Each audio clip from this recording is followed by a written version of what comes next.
안녕하십니까. 전격시사 소현정입니다. 이재명 대통령이 국회 본회의장을 찾아 내년 예산안에 대한 시정연설을 했습니다. 국민의힘은 추경호 전 원내대표에 대한 특검의 구속영장 청구에 항의해 불참했는데요. 내년 예산안에 대해 구윤철 경제부총리와 짚어보고 여야의 입장차 권칠승 더불어민주당 의원, 김희정 국민의힘 의원에게 들어봅니다. 더불어민주당 김병주 최고위원과는 어제 한미안보협의회에서 논의된 핵추진 잠수함과 전자권 전환 등 현안에 대해 분석해보겠습니다. 전격시사는 KBS 콩과 유튜브로도 실시간 방송됩니다. 11월 5일 수요일 전격시사 출발합니다.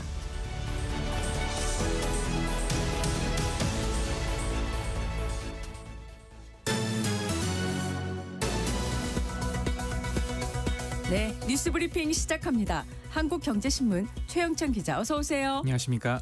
어제 이재명 대통령이 내년 예산안에 관해 국회 시정연설을 했는데 키워드는 인공지능 AI였어요. 그렇습니다. 이제 AI 시대를 여는 첫 예산 이렇게 강조를 했습니다. 지금 내년도 예산안이 올해보다 8.1% 증가한 728조 원 규모거든요. 네. 그러니까 특히 이 인공지능, 이 AI 3대 강국 도약을 위해 올해보다 이 3배 이상 늘어난 좀 예산을 관련해서 이제 10조 원가량 편성을 했습니다. 네. 22분 정도 진행된 연설, 좀 비교적 다른 대통령보다 짧았는데 네. 인공지능을 여기서 이제 모두 28차례나 언급했습니다. 인공지능 시대를 여는 대한민국 첫 번째 예산이다 강조를 했고요. 그러니까 이제 박정희 대통령이 산업화 고속도로를 깔고 김대중 대통령이 정보화 고속도로를 낸 것처럼 AI 시대의 고속도로를 구축하겠다고 이렇게 강조했습니다. 네. 취약계층 보호 예산과 균형 발전을 위한 지방 우대 재정 원칙을 반영한 점도 좀 비중 있게 설명을 했고요. 첨단 전략 산업 분야 R&D 투자 예산은 역대 최대 규모인 35조 3천억 원으로 전년보다 19.3%를 늘렸다고 설명했습니다. 네. 이 K 콘텐츠 요즘 강조되고 있는데 여기 펀드에 2천억 원을 추가 출자해서 문화 콘텐츠 산업에 투자하고 국방 예산은 올해보다 8.2% 증액한 약 66조 원을 편성해서 자주국방 실현을 앞당기겠다고 다짐했습니다. 네. 내년도 예산안과 관련해서는 잠시 후 구윤철 경제부총리와 이야기 나눠보겠습니다. 지난주 한미 정상회담에서 합의한 관세 협상과 관련해서 이재명 대통령이 영혼까지 갈아 넣었다 이렇게 표현했습니다. 예, 최악의 상황에서도 최선의 결과를 만들기 위해 영혼까지 갈아 넣으며 총력을 다했다 이렇게 자평을 했는데요. 네. 예, 우리 주력 수출 품목인 자동차와 반도체 분야에서 경쟁국과 동등한 수준의 관세를 확보함으로써 이 평평한 운동장에서 경쟁할 토대를 마련했다 이렇게 하기도 했습니다. 네. 이 대통령은 협상의 핵심 쟁점이었던 이 대미 투자 펀드에 대해서 연간 투자 상한을 설정해 많은 분이 우려하던 외환 시장에 미치는 충격을 최소화했고 투자 프로젝트 선정과 운영 과정에서도 이 다층적 안전 장치를 확보했다고 했거든요. 그러면서 이 투자금 회수 가능성을 높였다 이렇게 설명을 했고요. 원자력 추진 잠수함 해결료 공급 협의의 진전을 통해서 자주국방 토대를 더 튼튼하게 다지고 우라늄 농축과 이 사용 후 해결료 재처리를 위한 획기적 계기 마련으로 미래 에너지 안보를 강화할 수 있게 됐다고 설명했습니다. 네. 이 오후에는 용산으로 돌아가서 이제 국무회의를 주재했는데 여기서도 관세 협상 평가를 했거든요. 예. 협상팀 실무자를 표창할 방법을 좀 강구해주면 좋겠다고 주문하기도 했습니다. 네. 국민의힘은 시정연설이 열린 국회 본회의장 들어오지 않았죠? 예, 국민의힘은 시정연설을 보이콧하고 이 대통령의 국회 도착에 맞춰 본관 로텐더홀 계단에서 규탄 대회를 열었습니다. 네. 이제 명분이 이건데요. 이제 특검이 추경호 전 국민의힘 원내대표에 대해서 구속영장 청구한 것에 대한 비판을 한 겁니다. 국민의힘은 시정연설하는 동안에 이 백운기 의원총회를 한 다음에 이재명 정권의 치졸한 야당 탄압 정치 보복과 특검의 야당 말살 내란몰이 목적의 무리한 정치 수사를 강력히 규탄한다는 내용의 성명서를 발표했습니다. 네. 에이펙 정상회의를 계기로 한 북미 정상회담 제안을 거부했던 북한이 물밑에선 회동을 준비한 정황이 있었다. 국가정보원이 이렇게 확인했죠. 예, 어제 국정원에서 국회 정보위원회 국정감사가 열렸습니다. 네. 트럼프 대통령의 거듭된 제안에도 끝내 반응을 보이지 않았던 북한인데 이 물밑에서는 에이펙을 계기로 북미 이동에 대비한 정황이 있었다는 겁니다. 네. 이성권 국민의힘 정보위 간사는 국정원은 북한 외무상 최선희의 방러 출북을 이 막판까지 고심했던 정황을 포착했다고 밝혔습니다. 김정은 위원장은 미국이 민감해할 수 있는 핵무장에 대해 직접적인 발언을 자제하며 수위를 조절했고요. 또 북한 당국이 미 행정부의 대북 실무진 성향을 좀 분석하고 미국 내 대북 일꾼과 이 지도 인사들에 대한 정보를 축적하고 있는 것도 북미 이동 준비한 증거로 봤습니다. 네. 그럼 앞으로 북미 정상회담이 언제 열릴지 국정원은 어떻게 내다봤을까요? 일단 국정원이 주목한 시점은 내년 3월입니다. 네. 이때 이제 2월 말 보통 3월 초쯤에 이제 한미 연합 훈련이 늘 있는데 네. 이를 분기점으로 삼아서 북한이 이제 미국과 정상회담을 추진할 것으로 보고 있다 이렇게 밝혔습니다.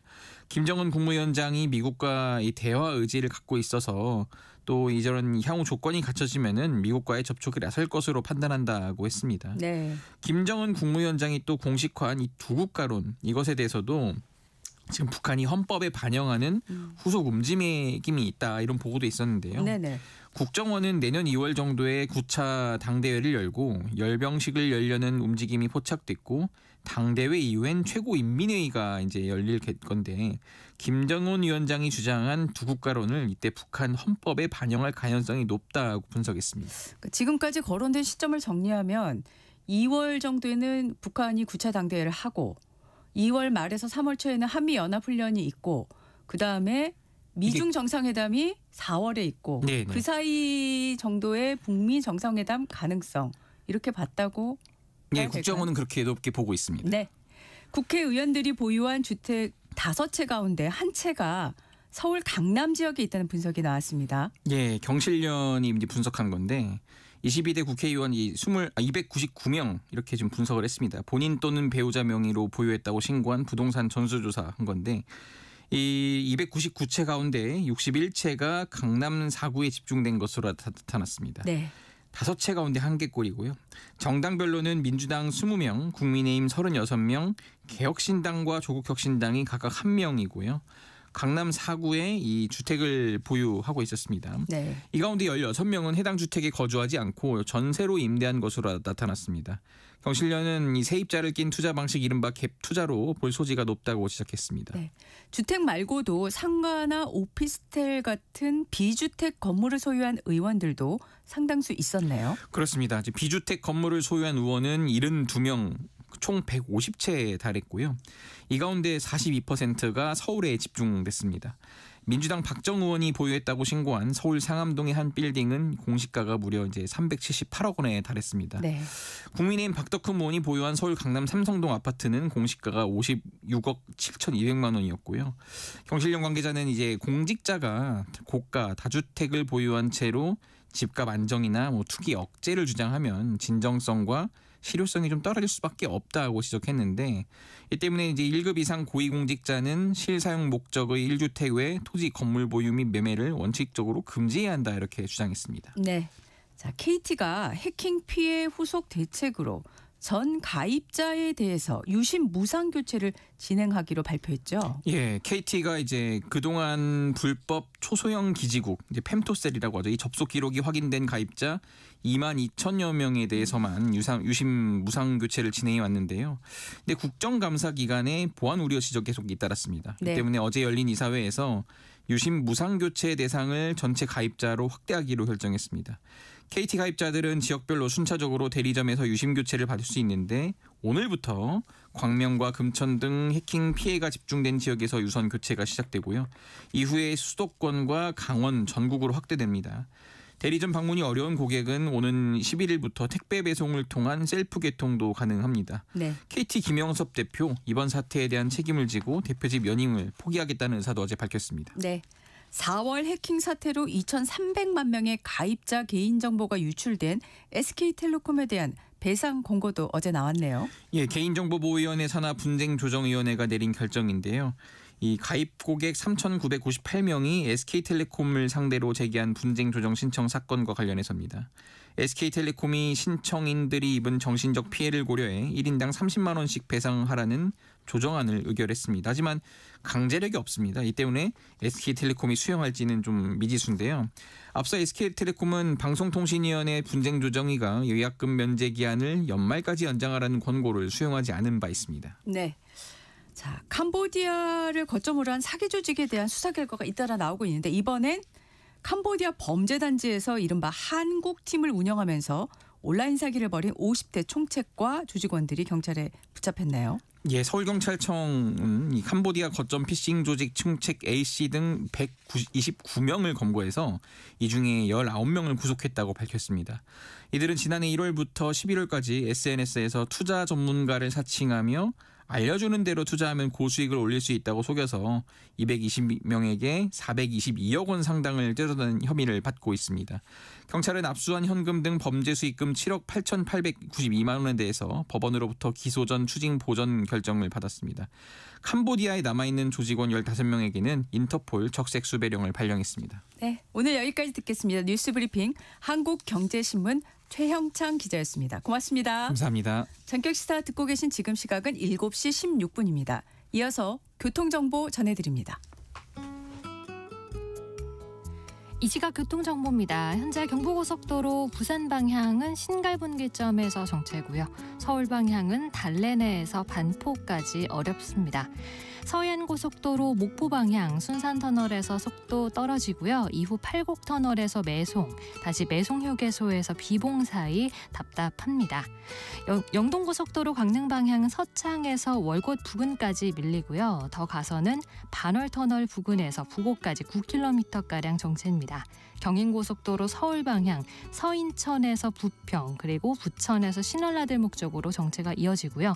수도권 제1순환고속도로 구리에서 판교 방향은 구리에서 상일까지 정체입니다. 그리고 광암터널에서 서하남까지도 제속도 못 내고요. 서울시내 강변북로 구리 방향 방화대교에서 동작대교까지 정체가 심합니다. 40분 이상 걸리고요. 반대 일산 방향은 잠실대교에서 동작대교까지 30분 정도 필요합니다. KBS 교통정보센터에서 임초희였습니다.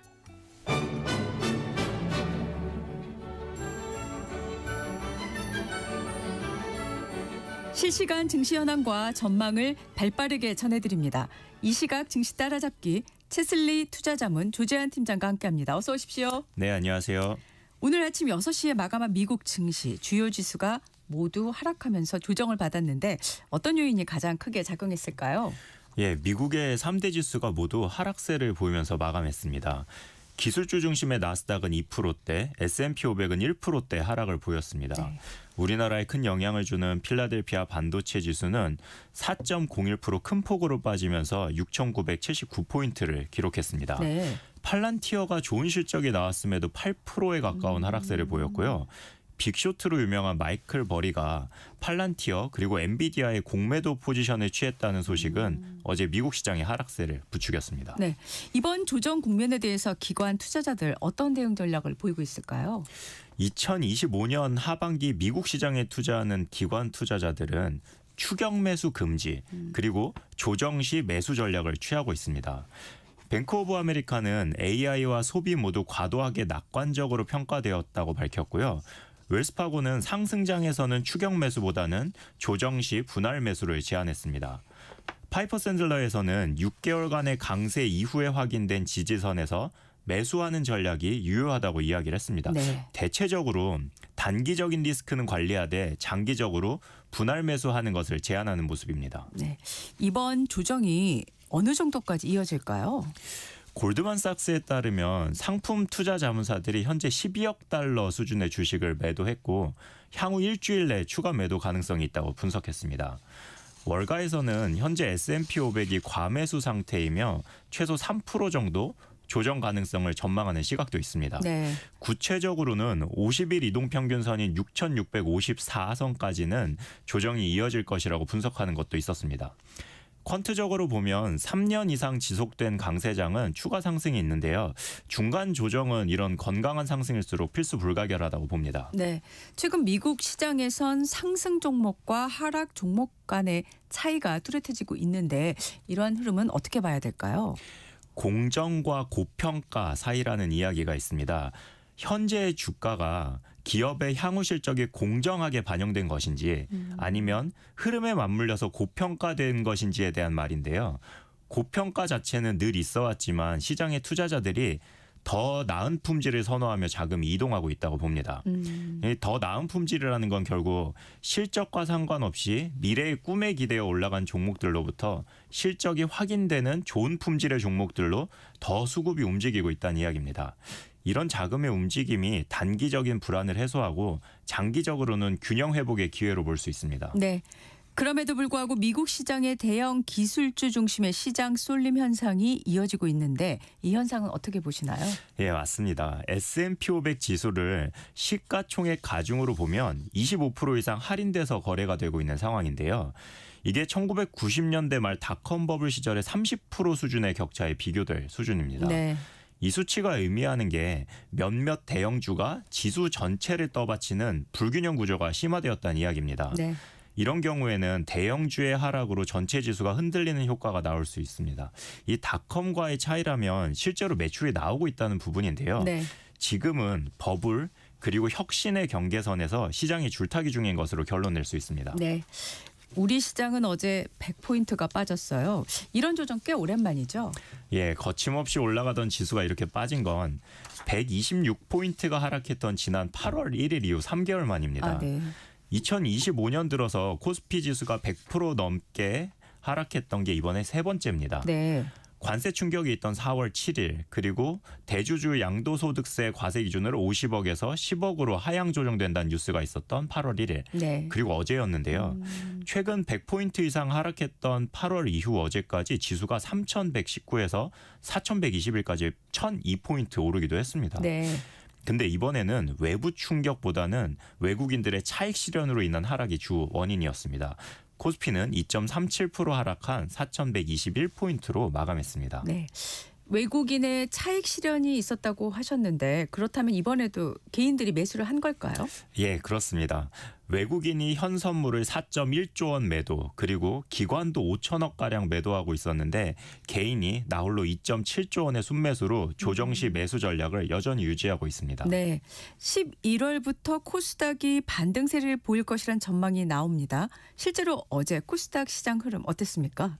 11월부터 코스닥의 상승 랠리가 시작될 것으로 보고 있었는데 실제로도 어제 코스피에서 순매도를 했던 외국인과 기관이 코스닥 대장주인 알테오젠을 가장 많이 순매수했고요.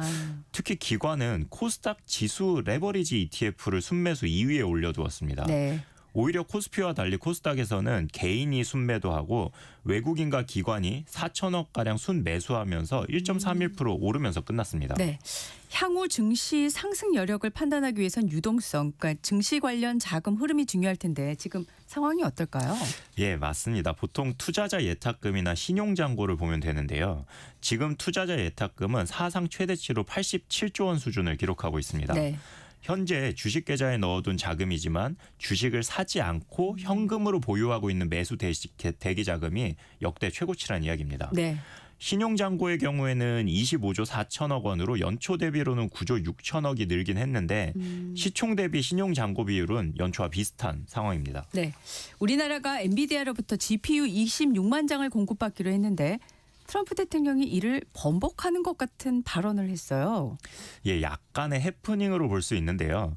트럼프 대통령이 미국 이외의 나라에게는 블랙웰 칩, 그러니까 엔비디아의 GPU 최상위 버전 제품을 줄 수 없다는 발언을 한 겁니다. 네. 그런데 그 발언은 중국과의 힘겨루기를 위해 했던 이야기로 판단이 됩니다.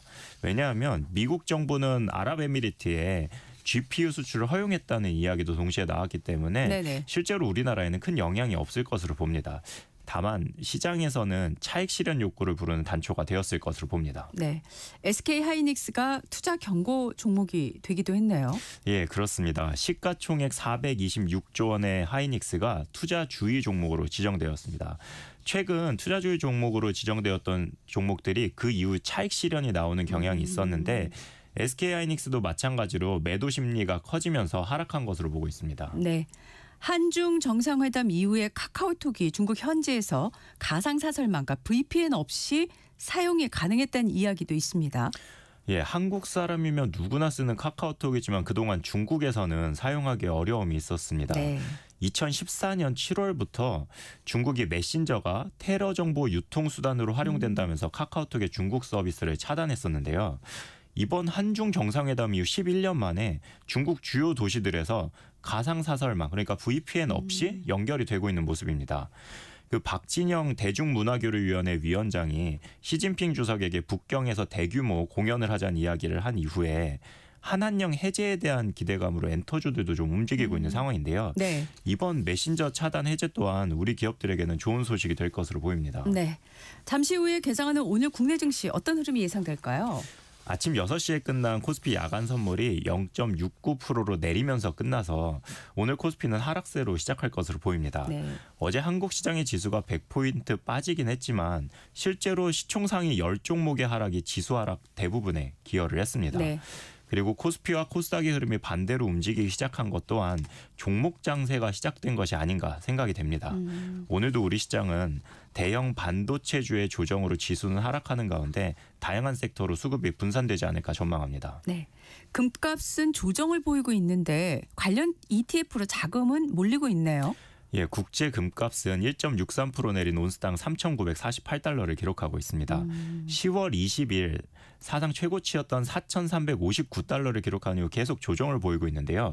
오히려 금 관련 ETF로 지난 한 주간 1,500억 원 수준의 자금이 유입된 것으로 집계되었습니다. 금값이 내릴 때 지금이라도 사두자는 심리가 발동한 건가요? 예, 맞습니다. 계속해서 기관이나 개인들은 금 관련 현물 매수를 유지하고 있는 상황입니다. 네. 자, 가상자산은 큰 폭으로 하락했습니다. 최근 발생한 해킹 사건 영향이 컸다는 분석인데 어떤 상황일까요? 네, 1억 달러대의 이더리움 해킹 사건이 있었습니다. 블룸버그에 따르면 해커가 가상자산의 잔액을 직접 조작할 수 있게 된 것으로 보인다고 전했습니다. 이 사건으로 인해서 이더리움이 5%대로 크게 하락했고 다른 가상자산들도 일제히 조정을 받는 모습입니다. 네. 미중 무역 갈등 점화 이후에 위축되었던 가상자산 시장인데요. 이번에 해킹 사태가 더해지는 모습입니다. 추가 흐름은 계속 봐야 되겠네요. 마지막으로 환율 흐름 짚어주시죠. 예, 원달러 환율이 전 고점이었던 1,439원에 근접했습니다. 0.52% 오르면서 1,438원을 기록한 건데요. 네. 외국인이 국내 주식을 대량 매도하면서 원화가 약세를 보인 겁니다. 현 선물 합쳐서 4조 원대의 매도가 이러한 환율 상승의 원인으로 파악이 됩니다. 달러 인덱스도 장중에는 100선을 웃돌기도 했는데 현재 99.8을 기록하고 있습니다. 네, 오늘 이 시각 증시 따라잡기 여기서 듣겠습니다. 채슬리 투자자문 조주환 팀장과 함께했습니다. 고맙습니다. 예, 감사합니다. 이어서 날씨 정보 전해드립니다.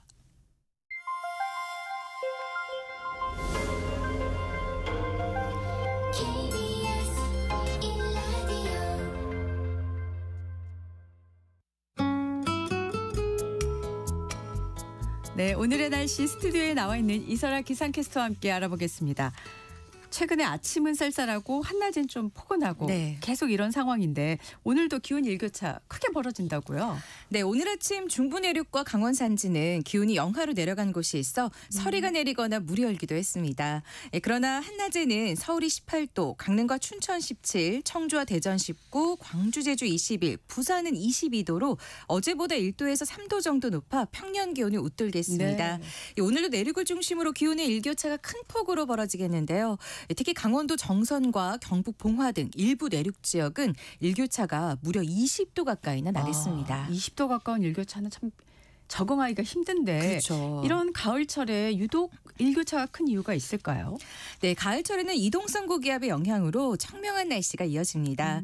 이렇게 맑은 가운데 대기 중에 수증기와 구름이 적어 낮에는 햇볕을 받아서 기온이 빠르게 오르지만 밤에는 지표에 열이 쉽게 방출되면서 기온이 떨어지기 때문에 일교차가 크게 나는 그렇군요. 겁니다. 네. 실제로 최근 10년 동안 9월부터 11월까지 가을철에 전국 기상청 62개 지점 기준 일교차가 10도 이상인 날은 평균 47.7일이었고요. 15도 이상 벌어진 날도 11.1일에 달했습니다. 가벼운 옷을 여력껏 껴입고 다니는 게 제일 좋겠다 이런 네, 생각이 드네요. 그렇습니다.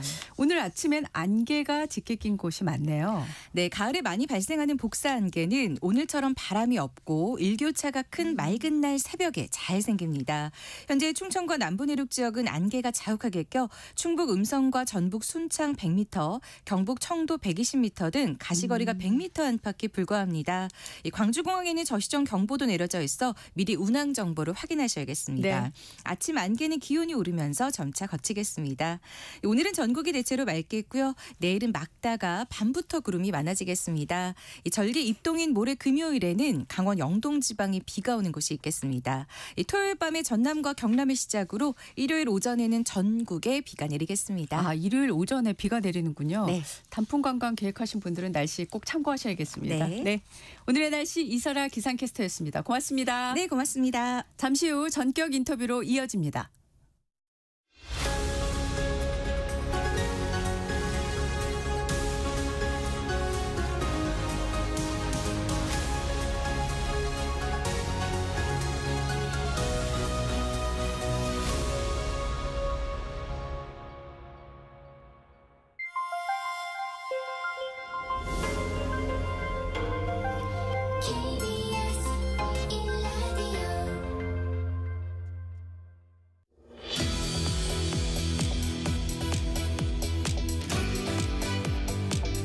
전격 인터뷰 앞서 예고했던 대로 구윤철 경제부총리 겸 기획재정부 장관과 인터뷰하겠습니다. 부총리님 나와 계시죠? 네, 안녕하세요. 네, 안녕하십니까? 반갑습니다. 네. 이재명 대통령이 어제 내년 예산안 국회 시정연설에서 AI 시대 여는 첫 예산안이라고 선언을 했습니다. 모두 728조 원의 대규모, 그야말로 슈퍼 예산안인데요. 이번 예산안 핵심부터 좀 설명해 주시겠습니까? 예, 지금 우리 경제 전반적으로 경제 상황이 만만치가 않습니다. 첫째는 우리 경제의 기초 체력이라고 할 수 있는 잠재 성장률이 지금 금년에는 한 1% 후반대라고 하니까 굉장히 많이 떨어졌죠. 네. 옛날에보다는요. 그리고 두 번째는 더 큰 문제가요. 실제 성장률이 이 잠재 성장률보다도 더 떨어지는 게 문제입니다. 네. 작년 2, 4분기에 마이너스 성장, 3, 4분기, 4, 4분기 0%대 성장, 또 금년 1, 4분기 또 마이너스. 이런 상황 하에서 저희들이 내년도 예산을 짤 때는 이대로 이렇게 무너진 경제를 그대로 내버려 둘 수는 없다. 네. 그래서 어떻게 해야 되느냐 봤을 때 진짜 다행인 것은 AI 시대가 다가온 거죠. 예. AI 시대는 한국에 굉장히 강점이 있습니다. 저희들 반도체도 생산하고 그다음에 AI 인프라도 잘 돼가 있고 또 디지털에 저희들이 굉장히 앞서 있기 때문에 디지털 기반이 또 AI의 어떤 굉장히 중요한 기반이 됩니다. 그래서 AI 고속도로 대통령도 말씀하시고 저들은 AI에 좀 재원을 대폭적으로 좀 투입했다는 말씀을 드리고요. 네. 또 이 외에도 경제를 이렇게 성장을 시키려면은 잠재 성장률을 올려야 됩니다. 그게 올리는데 또 하나는 이 초핵심 경제로 가는 게 되게 중요합니다. 그래서 R&D 예산을 사상 최대로 많이 늘렸습니다. 네. 이뿐만이 아니고 또는 우리가 중소기업이나 소상공인 또 어떤 에너지 지원이나 이쪽도 산업 쪽에 또 예산을 거의 최고로 많이 늘렸고요. 또 문화 강국을 이루는 문화부 예산도 많이 늘렸습니다. 그래서 우리 경제를 한 단계 더 업그레이드 시킬 수 있는 분야는 과감하게 늘리고 또 이렇게 늘리기만 하면은 국민들 걱정이 많으실 겁니다. 네. 그래서 줄일 부분은 또 지출 구조조정도 저희들은 사상 최고로 많이 했습니다. 네. 이래서 이런 노력을 통해서 내년도 예산을 통해서 경제는 성장하고 그래서 또 다시 한국 경제가 다시 재도약할 수 있는 그런 토대를 마련했다는 말씀을 드리고요. 다행히 금년 그 3, 4분기 그 GDP 성장률이 1.2%로 네. 그 0%를 넘어서고 마이너스를 이렇게 극복하는 측면에서는 저희들은 내년도 예산까지 만약에 잘 투입한다면은 한국 경제를 다시 이 업턴으로 돌릴 수 있다 이렇게 생각하고 있습니다. 그런 네. 측면의 예산안을 편성했습니다. 예. 그런데 나라 빚은 증가세라서요. 이 네네. 예산을 확대 편성한 데 따른 부담 당연히 네. 있을 텐데요. 어떠십니까? 그래서 저희들이 지금 걱정하시는 것처럼 국민들 걱정하실 거예요. 지금 나라 빚은 늘어나는데 어떻게 할 거냐. 그래서 저희들은 성과 위주로 아이템 위주로 효과가 날 수 있는 부분을 통해서 실제적으로 성과를 내므로 인해서 GDP를 올리겠다. 네. 경제 성장을 통해서 그렇게 되면은 전체적으로 이 비율 자체는 떨어지게 될 거라고 보여지고요. 네. 그래서 저희들은 성과가 날 수 있는 AI 대전환, 성과가 날 수 있는 초혁신 경제 기술 아이템을 정해서 전폭적으로 지원하고 네. 그리고 산업 생산, 중소기업의 생산성 제고하는 부분, 그다음에 에너지 효율화하는 부분, 그리고 우리가 문화 강국에 대한 부분 이런 부분에 대해서 성과를 내는 재정 운영, 그리고 아까 말씀드린 것처럼 저성과 부분은 줄인다는 이 두 가지를 병행해서 국민들 걱정을 좀 줄이면서 경제 성과도 내는 그런 전략을 썼다는 말씀을 드리겠습니다. 네. 그런데 국민의힘에서는 소비 쿠폰 같은 그 예산은 이 네. 지방선거용 포퓰리즘 예산이다. 그래서 네. 반드시 삭감하겠다 이렇게 벼르고 있습니다. 이에 대해서 네. 어떻게 말씀하시겠습니까? 지금 그 금년에 그 저희들이 그 한 이제 소비 쿠폰은 금년에 성장이 아까 제가 말씀드린 것처럼 너무나 저성장입니다. 그래서 이번에 이제 한시적으로 했고요. 내년도에 하는 것은 지역사랑 상품권이라고 해서 네.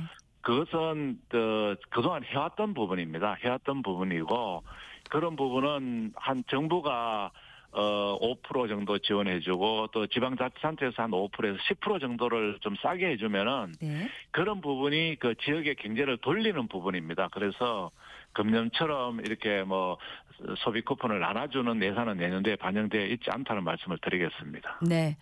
네. 지금 어제 시정연설 국회 본회의장 현장에는 국민의힘은 네. 불참을 했어요. 물론 다른 이유로 불참을 하긴 했습니다마는 네. 또 여야 지도부 간담회도 불참을 했는데 사실 12월 4일이 이제 기한인데 기한 내 예산안을 통과하려면 야당의 협조도 필요한데 국회에 어떤 말씀 하고 싶으신가요? 예, 지금 내년도 예산은 정부가 예산을 냈습니다만 국민의 대표인 여야가 함께 만들어 나가는 예산입니다. 그래서 또 정기국회의 가장 중요한 게 이제 법안하고 예산 두 가지인데 이 예산에 저희들은 뭐 국민의힘에서 이 예산 심사 과정에는 들어오실 걸로 보고 있고요. 네. 그래서 국회 심의 과정에서 주시는 뭐 여야 의견님들의 의견은 국민의 그 의견이라고 저희들은 받아들여서 면밀히 검토하고 또 그래서 가능하면은 뭐 그분들이 원하는 게 우리 그 어떤 방향이나 맞고 또 그 국민 경제에 어떤 이런 도움이 된다면은 충분히 저희들은 또 논의할 수 있다고 생각합니다. 이런 걸 통해서 법정 기한이 12월 2일인데요. 네. 그 법정 기한 내에 좀 빨리 예산이 통과돼서 또 예산이 통과되고 나면 집행 준비를 해야 됩니다. 예. 12월 달에 집행 준비를 잘해서 내년도에 1월 초부터 집행을 잘해서 경제 성과를 빨리 낼 수 있는 그런 재정 운영이 될 수 있도록 국회에서 많이 도와주실 것을 당부드리고 싶습니다. 네.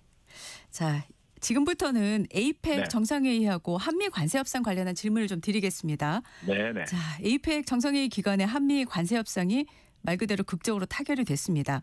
일단 오늘 보도를 보니까 설명 자료 네. 한미 팩트시트가 오늘 발표될 거다 이런 보도가 있던데 그렇습니까? 지금 그 팩트시트가 이제 두 가지가 있습니다. 네.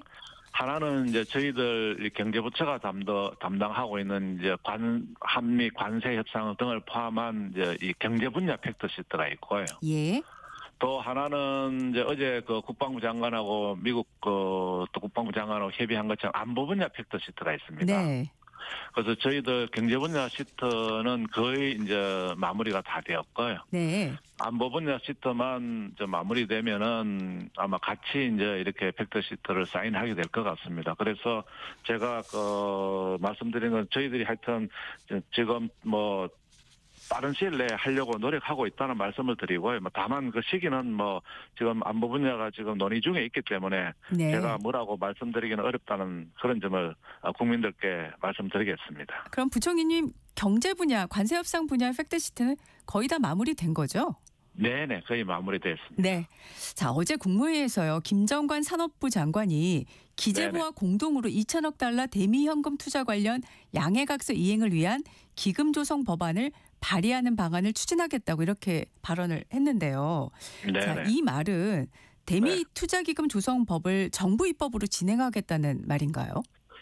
아닙니다. 지금 저희들 그 계획으로는 지금 이제 연간 200억 불 한도에서 저희 지원하게 돼가 있으니까요. 예. 그 재원을 조달하는 거라든지 그 재원을 지출하는 거에 대해서 저희들이 그 관련 특별법을 지금 준비를 하고 있습니다. 네. 준비를 하고 있고요. 그 특별법을 국회에 빨리 제출해야지만 그 제출한 날로부터 저희들이 또 자동차 부분에 어떤 관세 인하 효과를 받을 수 있기 때문에 예. 저희들 생각으로는 그 의원 입법으로 지금 추진하려고 하고 있고요. 법안은 아마 네네. 기재부 법안이 될 것 같습니다. 아, 네네. 알겠습니다. 네. 이번 에이펙 정상회의에서 AI 화이브빈이 발표되고 엔비디아 AI 칩 26만 장 확보가 이제 발표가 되면서 지금 우리 정부가 추진하고 있는 AI 대전환이 한층 탄력을 받을 것이다 이런 기대가 커지고 있습니다. 네, 그렇습니다. 내년 예산에 AI 관련 예산이 10조 1천억 원입니다. 네. 여기에 기재부 내년 경제 성장 전략도 관련된 내용이 담겨 있죠. 일단 그 경제 성장 전략 핵심 내용을 좀 설명해 주시겠습니까? 네, 지금 이제 AI와 관련해서는요. 일반적으로는 미국 중심으로 이루어지는 거대 언어 모델 이제 그런 식으로 얘기되는데 저희들은 그런 모델보다는 네. 이 AI를 우리 기업, 우리 산업 또는 우리 공공 부분, 우리 생활 이런 데 적용하는 그걸 그 용어로는 전문 용어로는 그걸 피지컬 AI라고 얘기하는데요. 네. 물리적 AI. 그래서 이거는 쉽게 말씀드리면 AI를 생활에 접목하자. 네. 그래서 저희들은 그 산업에 접목하기 위해서 AI를 자동차에 적용하고 네네. AI를 로봇에 적용하고 AI를 선박 적용하고 네. AI를 공장에 적용하고 하는 이런 쪽에 중점을 두고 있다는 말씀을 드리고요. 네. 또 두 번째로는 이 AI를 공공 부분에 좀 적용해 보자. 그래서 저희들이 이제 시범 사업을 3가지를 선정했는데요. 네. 첫째는 그 국민생활과 밀접한 복지 또는 고용 네. 관련해서 AI를 적용해서 이 복지 시스템을 아주 진짜 빠르고 비용이 적게 들어가는 방법이고 효율적으로 하는 방법. 네네.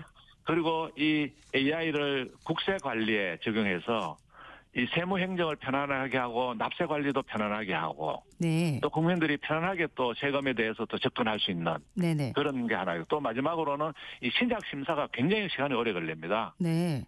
그래서 여기다 AI를 적용하는 거, 요게 이제 현실에 적용하는 거 하나 있겠고요. 네. 두 번째는 AI 인재 양성. 인재 양성 초중고 대학 일반 청년들 국민들이 모두가 누구나 이 AI를 좀 활용할 수 있는 네네. 또는 전문 인력을 양성하는 이런 부분이 두 번째가 되겠고요. 네. 세 번째는 좀 전에 말씀하신 것처럼 이 엔비디아의 그 AI 칩을 많이 확보한다든지 이 AI 관련 인프라를 깐다든지 하는 인프라 부분이 있습니다. 예예. 그래서 이런 부분까지 포함해서 저희들은 대통령께서 말씀하신 AI의 대전환, AI 고속도로 네네. 선점 까는 데 있어서는 먼저 나서겠다. 이런 식 전략을 가지고 있다는 말씀을 드리겠습니다. 네. 이제 이 전략을 실행하기 위해서는 지금 말씀하신 분야들이 사실 여러 부처에 걸쳐져 있는 것 같아요. 복지, 고용, 네네. 국세, AI 인재 양성, 인프라 네. 구축 다 그렇지 않습니까? 그런데 네네. 지금 보도에 따르면은 기재부와 과기부의 차관급 TF가 AI 선도 프로젝트 후속 처치와 관련해서 출범을 한다라는 네네. 보도가 있었습니다. 이 네. TF는 언제쯤 또 어떻게 가동이 될까요? 벌써 가동을 했고요. 가동 중입니까? 예, 네. 저하고 그 과기 부총리를 만든 이유가 네. 저 이재명 정부에서는 이 AI라든지 초핵심 경제에 방점을 두겠다는 뜻이 아니겠습니까? 네네네. 그래서 그런 그 과기부총리 부서하고 저희들 또 경제를 관장하는 또 이 기획재정부하고 서로 이렇게 서로 논의도 하고 서로 협업도 하고 서로 상의도 하고 이게 하나로 가야 됩니다. 예예.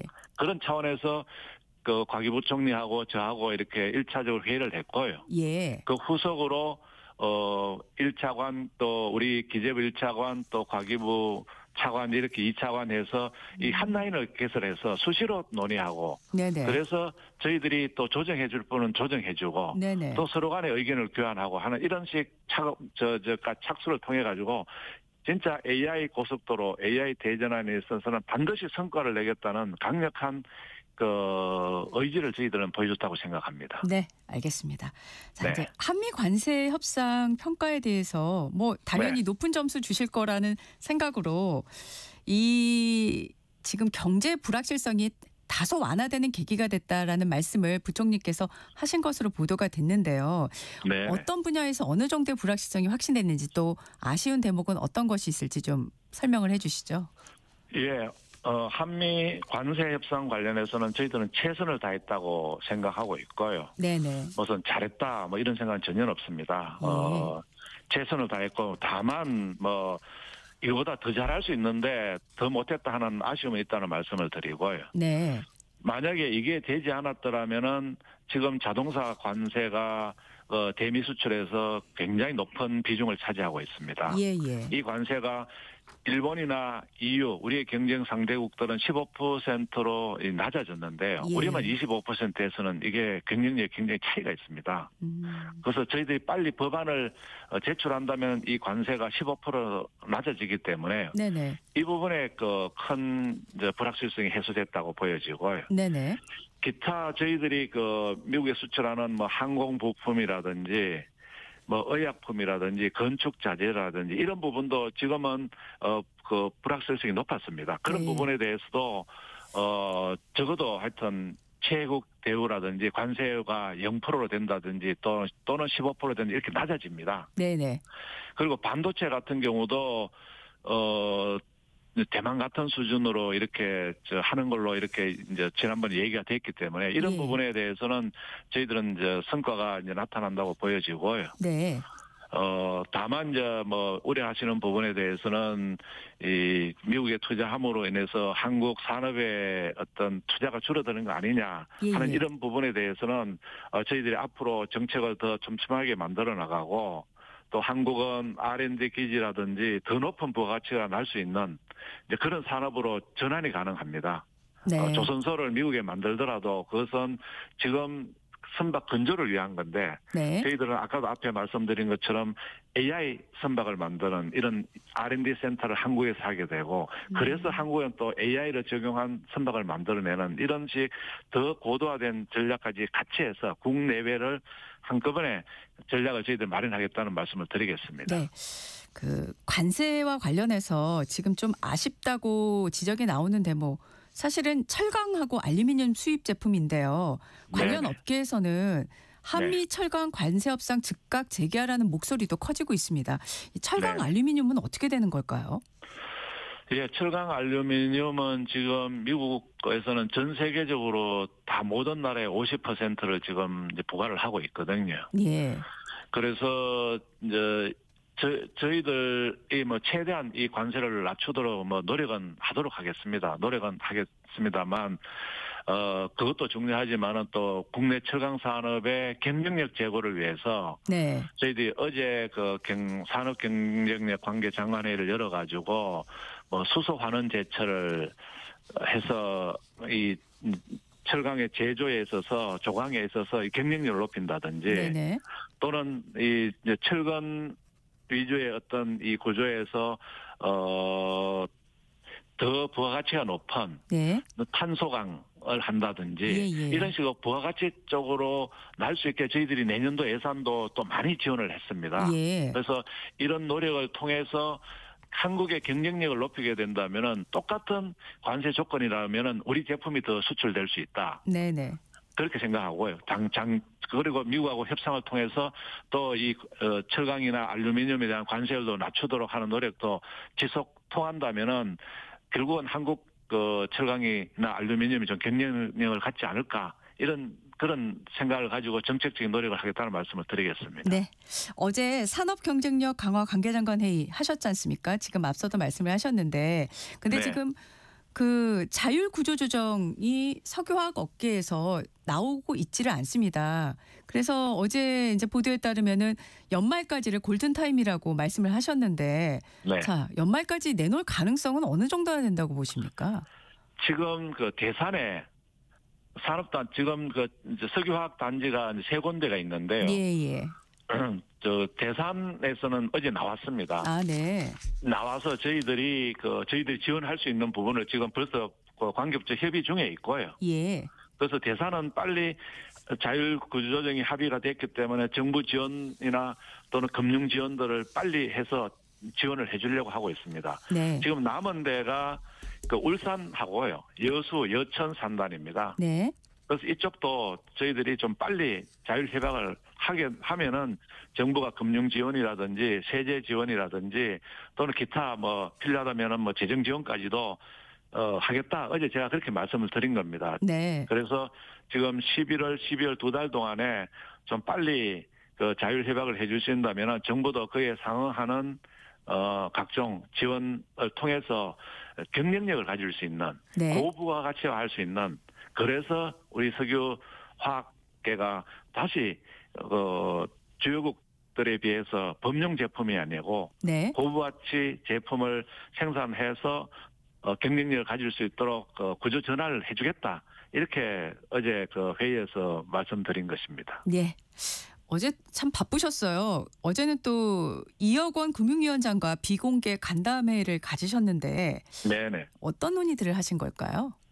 네, 지금 좀 전에 말씀드린 것처럼 저는 제가 와서는 앞으로는 과기 정통부하고 이렇게 양자 1대1 부처 간에 회의를 했듯이 어제는 금융위하고 또 했습니다. 네. 그 일환입니다. 그래서 금융위가 생각하고 있는 거 또 저희들 기재부가 생각하고 있는 부분 그리고 전체적으로 우리가 이 한국 경제를 끌고 나가기 위해서 서로 양 기관이 협업해야 될 부분 이런 부분에 대해서 상의를 한 것이고요. 앞으로도 뭐 중기벤처부라든지 또는 문화체육관광부라든지 뭐 고용부라든지 산업부라든지 이렇게 그 1급 이상 간부들이 참여하는 이 릴레이 1대1 부처 간 이 간담회를 통해 가지고 정책의 시너지를 높이고 합의도 같이 하고 또 부족한 점은 서로 논의도 하고 상의도 하는 이런 식 정책을 강화하려고 하고 있고요. 네. 이렇게 되고 나면은 몇 개 부처도 또 같이 하려고 합니다. 네네. 관련 어젠더에 대해서. 그래서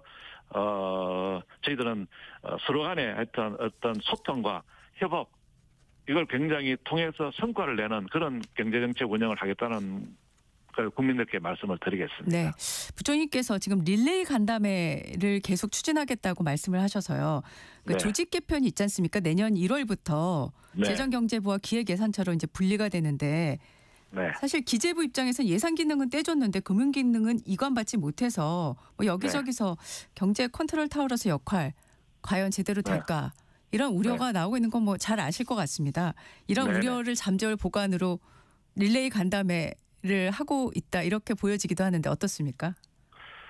네, 그 기재부에 뭐 금융이 있던 또는 뭐 재정이 있던 뭐 그런 걸 떠나가지고요. 뭐 어쨌거나 하여튼 안에 있느냐 또 바깥에 있느냐 이 차이지 저희들은 항상 이 소통이 되게 중요합니다. 네. 내부에 있던 외부에 있던 그리고 제가 이제 2번 해보니까요. 네. 이거 진짜 잘했다.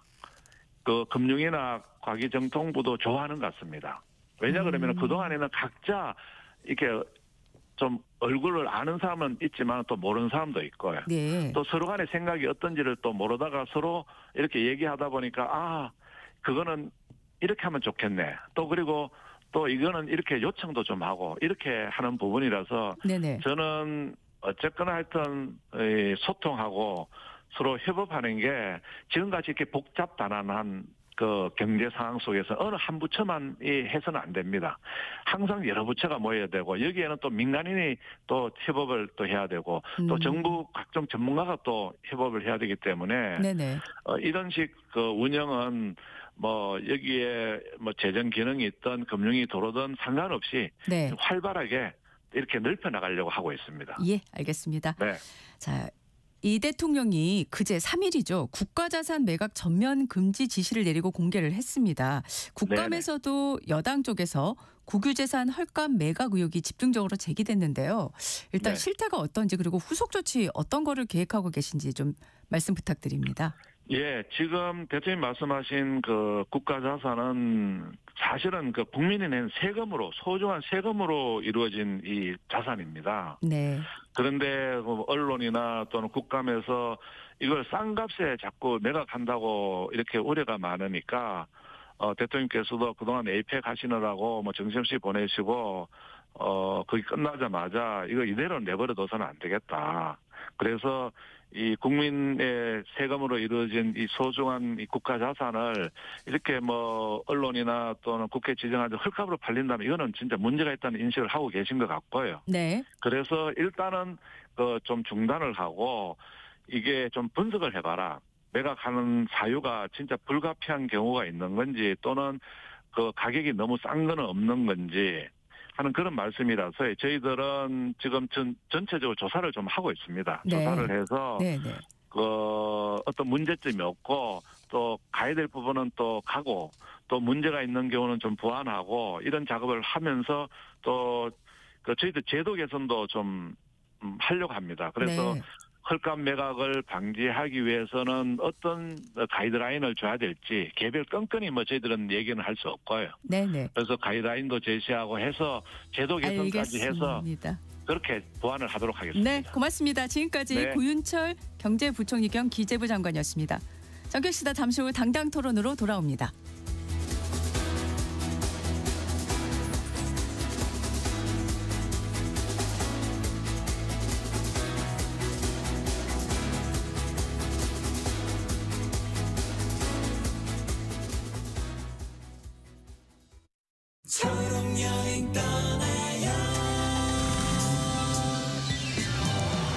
안녕하세요. 싱어송라이터 적재입니다. 오늘은 민수님의 사연을 만나볼게요. 저의 오랜 로망을 이뤘습니다. 바로 가족과 함께하는 캠핑. 전동 휠체어를 실을 수 있는 편의 차량 덕분에 캠핑 장비와 텐트까지 무거운 짐도 쉽게 옮길 수 있었습니다. 캠핑장 밤하늘에 뜬 빛나는 별, 모닥불 소리와 가족들의 웃음소리까지 그날 저보다 행복했던 사람은 없을 거예요. 우리 함께 떠나봐요. 어디라도 좋아 좋아. 자 출발해요. KBS 연중 캠페인 초록여행 떠나요는 장애인의 자유로운 여행을 응원하는 기아와 그린라이트가 함께합니다. 고된 하루의 웃음, 안방 일렬의 감동, 가장 필요할 때 여러분 곁에. 이 모두가 시청자 여러분 덕분에 가능했습니다. 방송법 개정에 따라 2025년 11월부터 수신료는 전기요금과 함께 고지됩니다. 수신료 내역은 전기요금 고지서에서 확인하실 수 있습니다. 수신료 문의는 KBS 수신료 콜센터 1588-1801로 연락 주시기 바랍니다. KBS는 언제나 여러분의 소중한 일상과 함께합니다. 수신료의 가치를 실현합니다. 여러분의 KBS.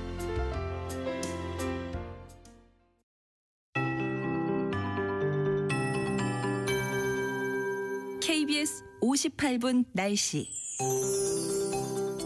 어제부터 다시 평년 이맘때 기온을 회복했습니다. 오늘도 어제처럼 쾌청한 날씨 속에 일교차가 크게 나겠는데요. 현재 대부분 지역 기온이 10도를 밑돌아 쌀쌀합니다. 현재 기온 서울이 5.8도, 대구 6.8도, 광주 8.3도로 어제와 비슷하게 시작하고 있고요.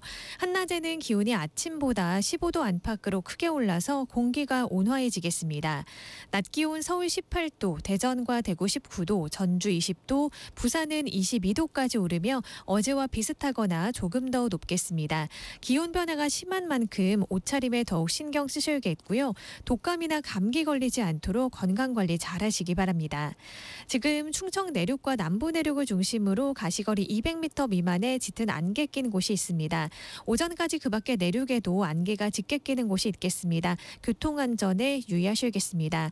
오늘 전국 하늘은 대체로 맑겠습니다. 오늘부터 글피까지 바닷물의 높이가 높은 기간이라서 해상 안전사고에 각별한 주의가 필요합니다. 절기 입동인 금요일 밤에는 강원 영동에 비가 조금 내리겠고요. 토요일에는 제주도와 호남, 경남, 일요일 오전에는 전국 대부분 지역에 비가 내릴 것으로 전망됩니다.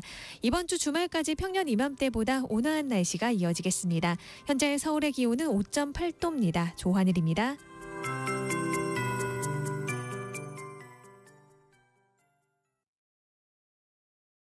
정성을 다하는 국민의 방송 KBS가 8시를 알려드립니다. AM 711kHz, FM 97.3MHz, KBS 1라디오입니다. HLKA.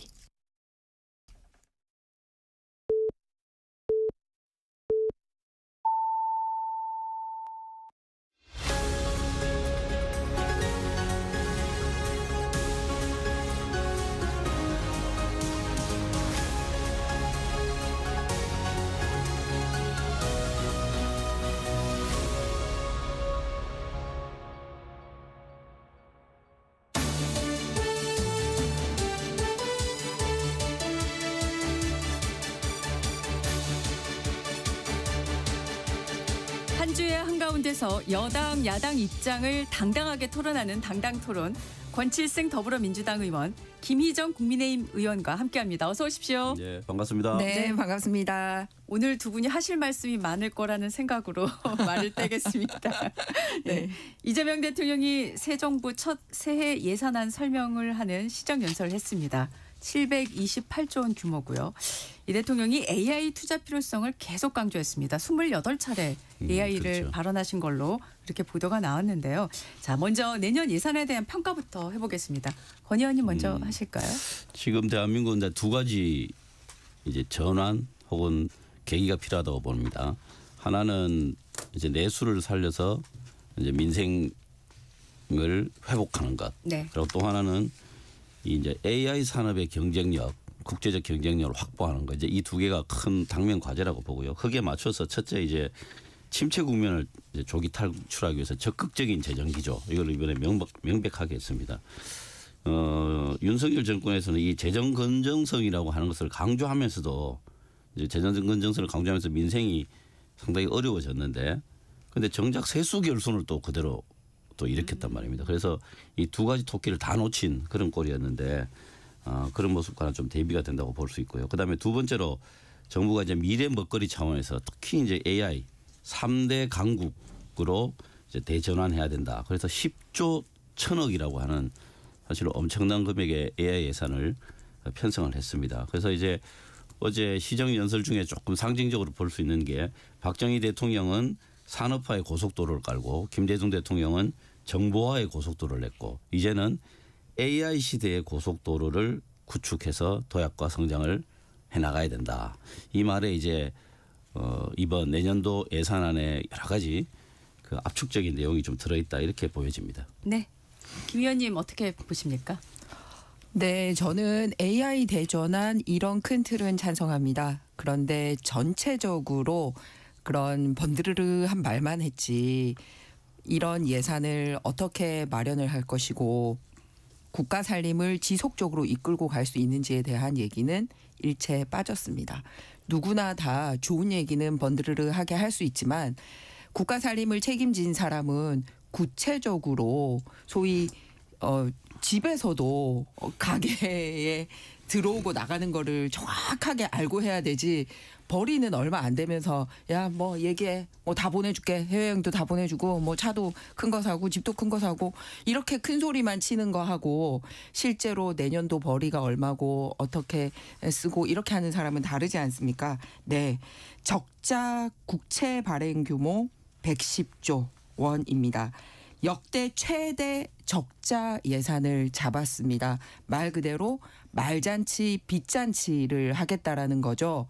작년도 아니네요. 올해 제가 김민석 총리 후보 인사청문회 할 때 네. 저의 첫 번째 질문이 우리나라 예산 규모가 얼마인지 아냐라고 얘기했는데 600조 원 대라는 것도 모르고 있었습니다. 그리고 우리나라 국가 채무 비율이 GDP 대비 40% 후반대를 육박해서 50%를 넘어서면 안 되는 거기 때문에 그게 첫 번째 임무인 것 같아서 물어봤는데 그때 우리나라 국가 채무 비율 GDP 대비 20-30% 아니냐라고 얘기를 했었습니다. 네, 이번에 정부가 가지고 온 예산안대로라면 GDP 대비 국가 채무 비율이 50%를 넘게 됩니다. 그래서 AI에 들어가는 10조 예산이 문제가 아니고요.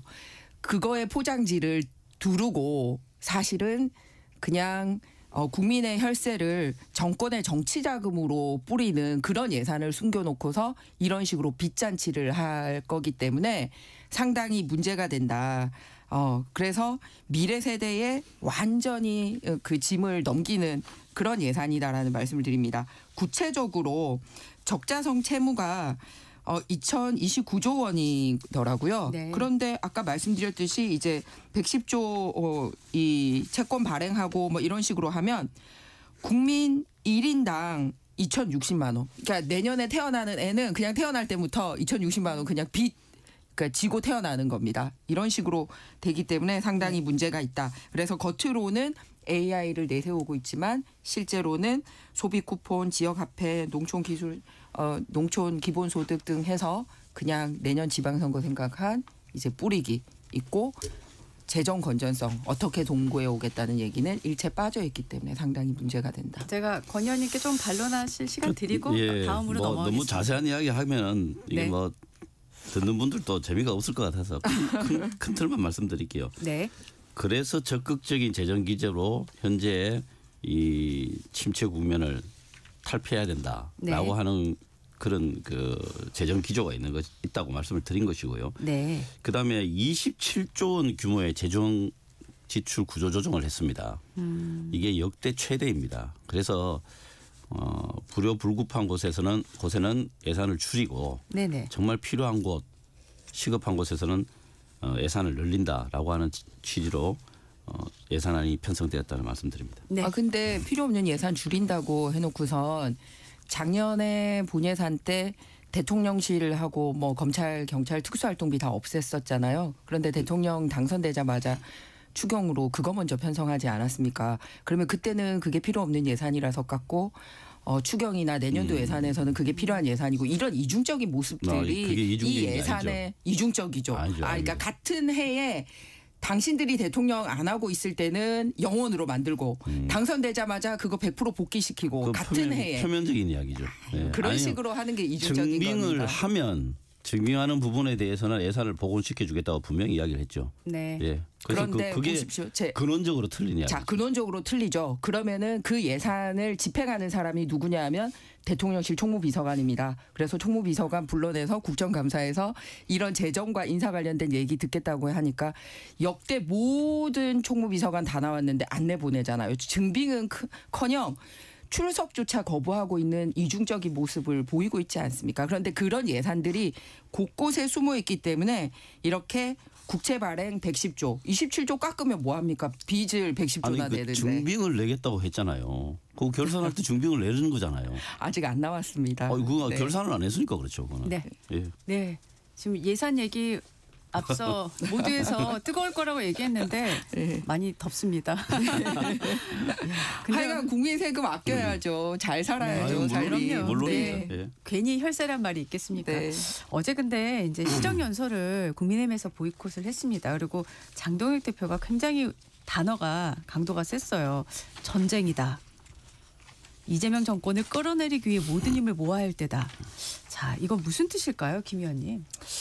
일단 이 예산과 관련돼서는 제가 먼저 말씀을 드렸습니다. 이제 APEC 기간 중간에 정쟁하지 말고 여야가 같이 힘을 합치다라고 얘기를 했는데 네. 국정감사 기간 중에 저희가 무리를 일으킨 적은 없었고요. 잘 아시지만 뭐 추미애 위원장이나 최민희 위원장 등의 정쟁을 일으킨 거는 그쪽이었습니다. 저희는 협조를 잘 했습니다. 그랬는데 끝나자마자 이제 첫 번째로 하는 게 뭐냐면은 대통령이 에이펙에서 화백 정신 얘기를 했더라고요. 협치. 그러면서 이제 국회에 직접 나오셔서 예산 관련된 시정 연설 하시겠다고 했습니다. 그러면 저희도 예산 관련해서 따질 게 많으니까 좀 전에 말씀드렸듯이 그런 얘기를 하고 싶었어요. 그런데 대통령 국회 출석 딱 결정되자마자 제1야당의 전 원내대표에 대한 구속영장을 바로 청구를 했습니다. 그러면서 대통령 후보에 대해서도 아무 문제 없이 마무리됐던 선거법 바로 조사, 불구속 수사하겠다라고 발표를 했습니다. 그리고 원내대표 대통령 후보뿐만 아니라 당대표 역할을 했던 권영세 비대위원장에 대해서도 여야 원내대표가 똑같이 하는 의례적인 명절 인사를 가지고 역시 선거법 조사 들어갔습니다. 이러면서 궁극적으로 제1야당에 대해서 파트너로 인정하는 게 아니라 그 한 사람 한 사람이 문제가 아니라 원내대표, 비대위원장, 대선 후보를 손댐으로써 우리 당 전체를 흔드는 행위를 거기에 맞춰서 하고 있습니다. 전혀 야당에 대한 존중이나 뭐 이런 게 없어요. 그리고 본인들하고 똑같은 수준으로 판결만 해줘도 문제가 없을 텐데 본인들은 뻔히 유죄 취지에 파기환송되고 공범들이 1심에서 유죄 나오고 해도 바로 들고 나서 재판 중지하겠다고 하면서 막 이렇게 구속영장 청구하고 검찰 조사하고 이런 일을 벌이고 있기 때문에 이거 국민들에게 알려야 되겠다. 그러지 않으면 이런 일이 벌어지고 있다는 거를 누가 알겠느냐. 그동안 수도 없는 피켓 시위를 해도 그냥 또 여러 일 중에 하나겠거니 국민들이 생각해서는 우리가 못 알리겠구나. 그래서 네. 조금 강도 높게 어제 비판의 그런 행위를 한 것입니다. 네. 권지승 의원님. 뭐 그런 막말을 하게 된 것은 뭐 최근에 에이펙 성과라든가 또 시정연설에 담긴 어떤 예산의 의미 이런 것들을 좀 깎아내리고자 하는 정치 공세 차원에서 했다고 보이는데요. 저는 뭐 아무리 생각해도 너무 지나치다고 생각합니다. 예, 저런 이야기는 그 자체로서 이 대선에 대한 불복행위죠. 대선에 대한 불복행위고 동시에 지금 뭐 추경호 의원 이야기도 있었지만 추경호 의원에 대한 그 이제 영장 청구를 이유로 들어서 보이콧을 했지 않습니까? 네. 그래서 이제 그런 부분들은 그 누가 보더라도 내란 주요 임무 종사자로서의 혐의가 짙기 때문에 그 부분을 국민의힘이 옹호를 하거나 명확하게 밝히지 못한다. 이렇게 하면 당 전체가 내란에 동조하거나 방조했다는 혐의를 아마 그 당에 직결된다라고 하는 그런 위기의식도 같이 작용했다고 봅니다. 그래서 이런 부분에 대해서는 국민 앞에 솔직하게 밝히고 네네. 또 용서를 구할 부분은 구하는 것 그게 당 전체로서도 이득이 될 부분이다 그렇게 생각합니다. 네. 추 원내대표가 이제 추 전 원내대표시죠. 불체포 특권을 포기하겠다고 했습니다.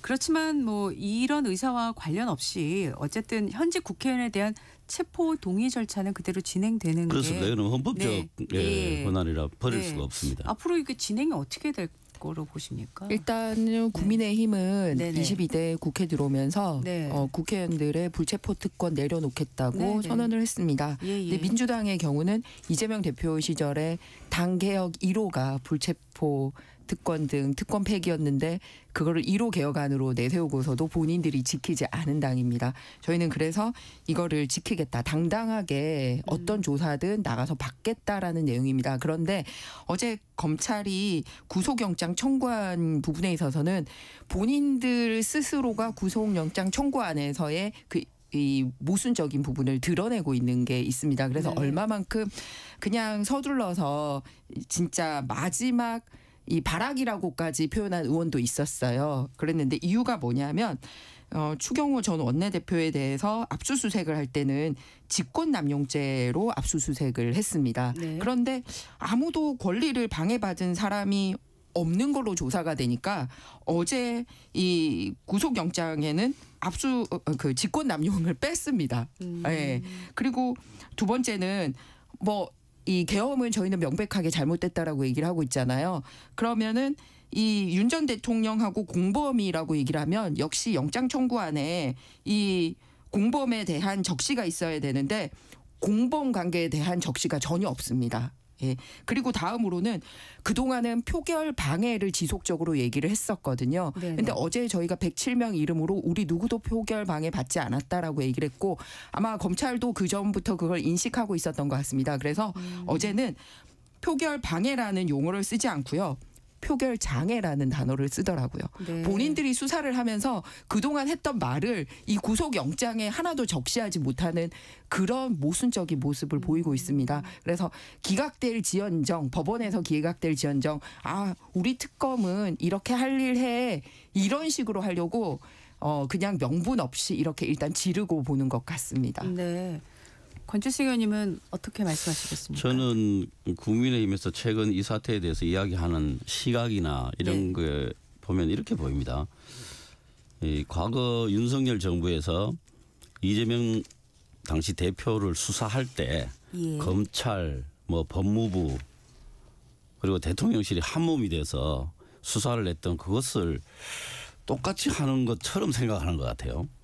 그래서 지금 현재도 보면 뭐 특검이 하는 그 지금의 이 그 수사에 대해 가지고 같이 뭐 대통령실이나 법무부하고 편을 짜서 서로 내통하면서 하는 것처럼 이렇게 지금 오해를 하시는 것 같아요. 아니면 또 일부러 그렇게 그 규정을 자꾸 하고 있는 것 같은데요. 제가 한번 저걸 말씀드려 볼까요? 이 국민의힘 한동훈 전 대표가 이제 법무부 장관 시절에 체포 동의안 그 요구하는 그 취지를 법무부 장관이 국회 본회의에서 설명을 하지 않습니까? 그 두 번 1차, 2차 두 번 있었는데요. 1차 때 7,400여 글자 그리고 2차 때는 9,600여 거의 만자에 가까운 수준으로 설명을 했어요. 그런데 그 정성호 법무부 장관이 그 저번에 한번 그 권성동 의원 관련해서 그 설명을 한 경우가 있죠. 그때는 7문장에 700자였습니다. 그러니까 도대체 누가 누구를 망신시키기 위해서 정말 정치적 작전을 짜고 하는지 이것만 봐도 명백합니다. 그렇기 때문에 그런 오해나 일방적 규정은 좀 그만해 주셨으면 좋겠다 이렇게 말씀드립니다. 그 말씀드린 사례를 보면요. 이재명 당시 국회의원님에 대한 체포동의안은 같은 당 안에서도 찬성이 나왔었습니다. 그렇기 때문에 그 부분은 오히려 저희는 소수당이었었고요. 민주당의 찬성이 아주 크게 기여를 했다라는 말씀을 드리고 싶습니다.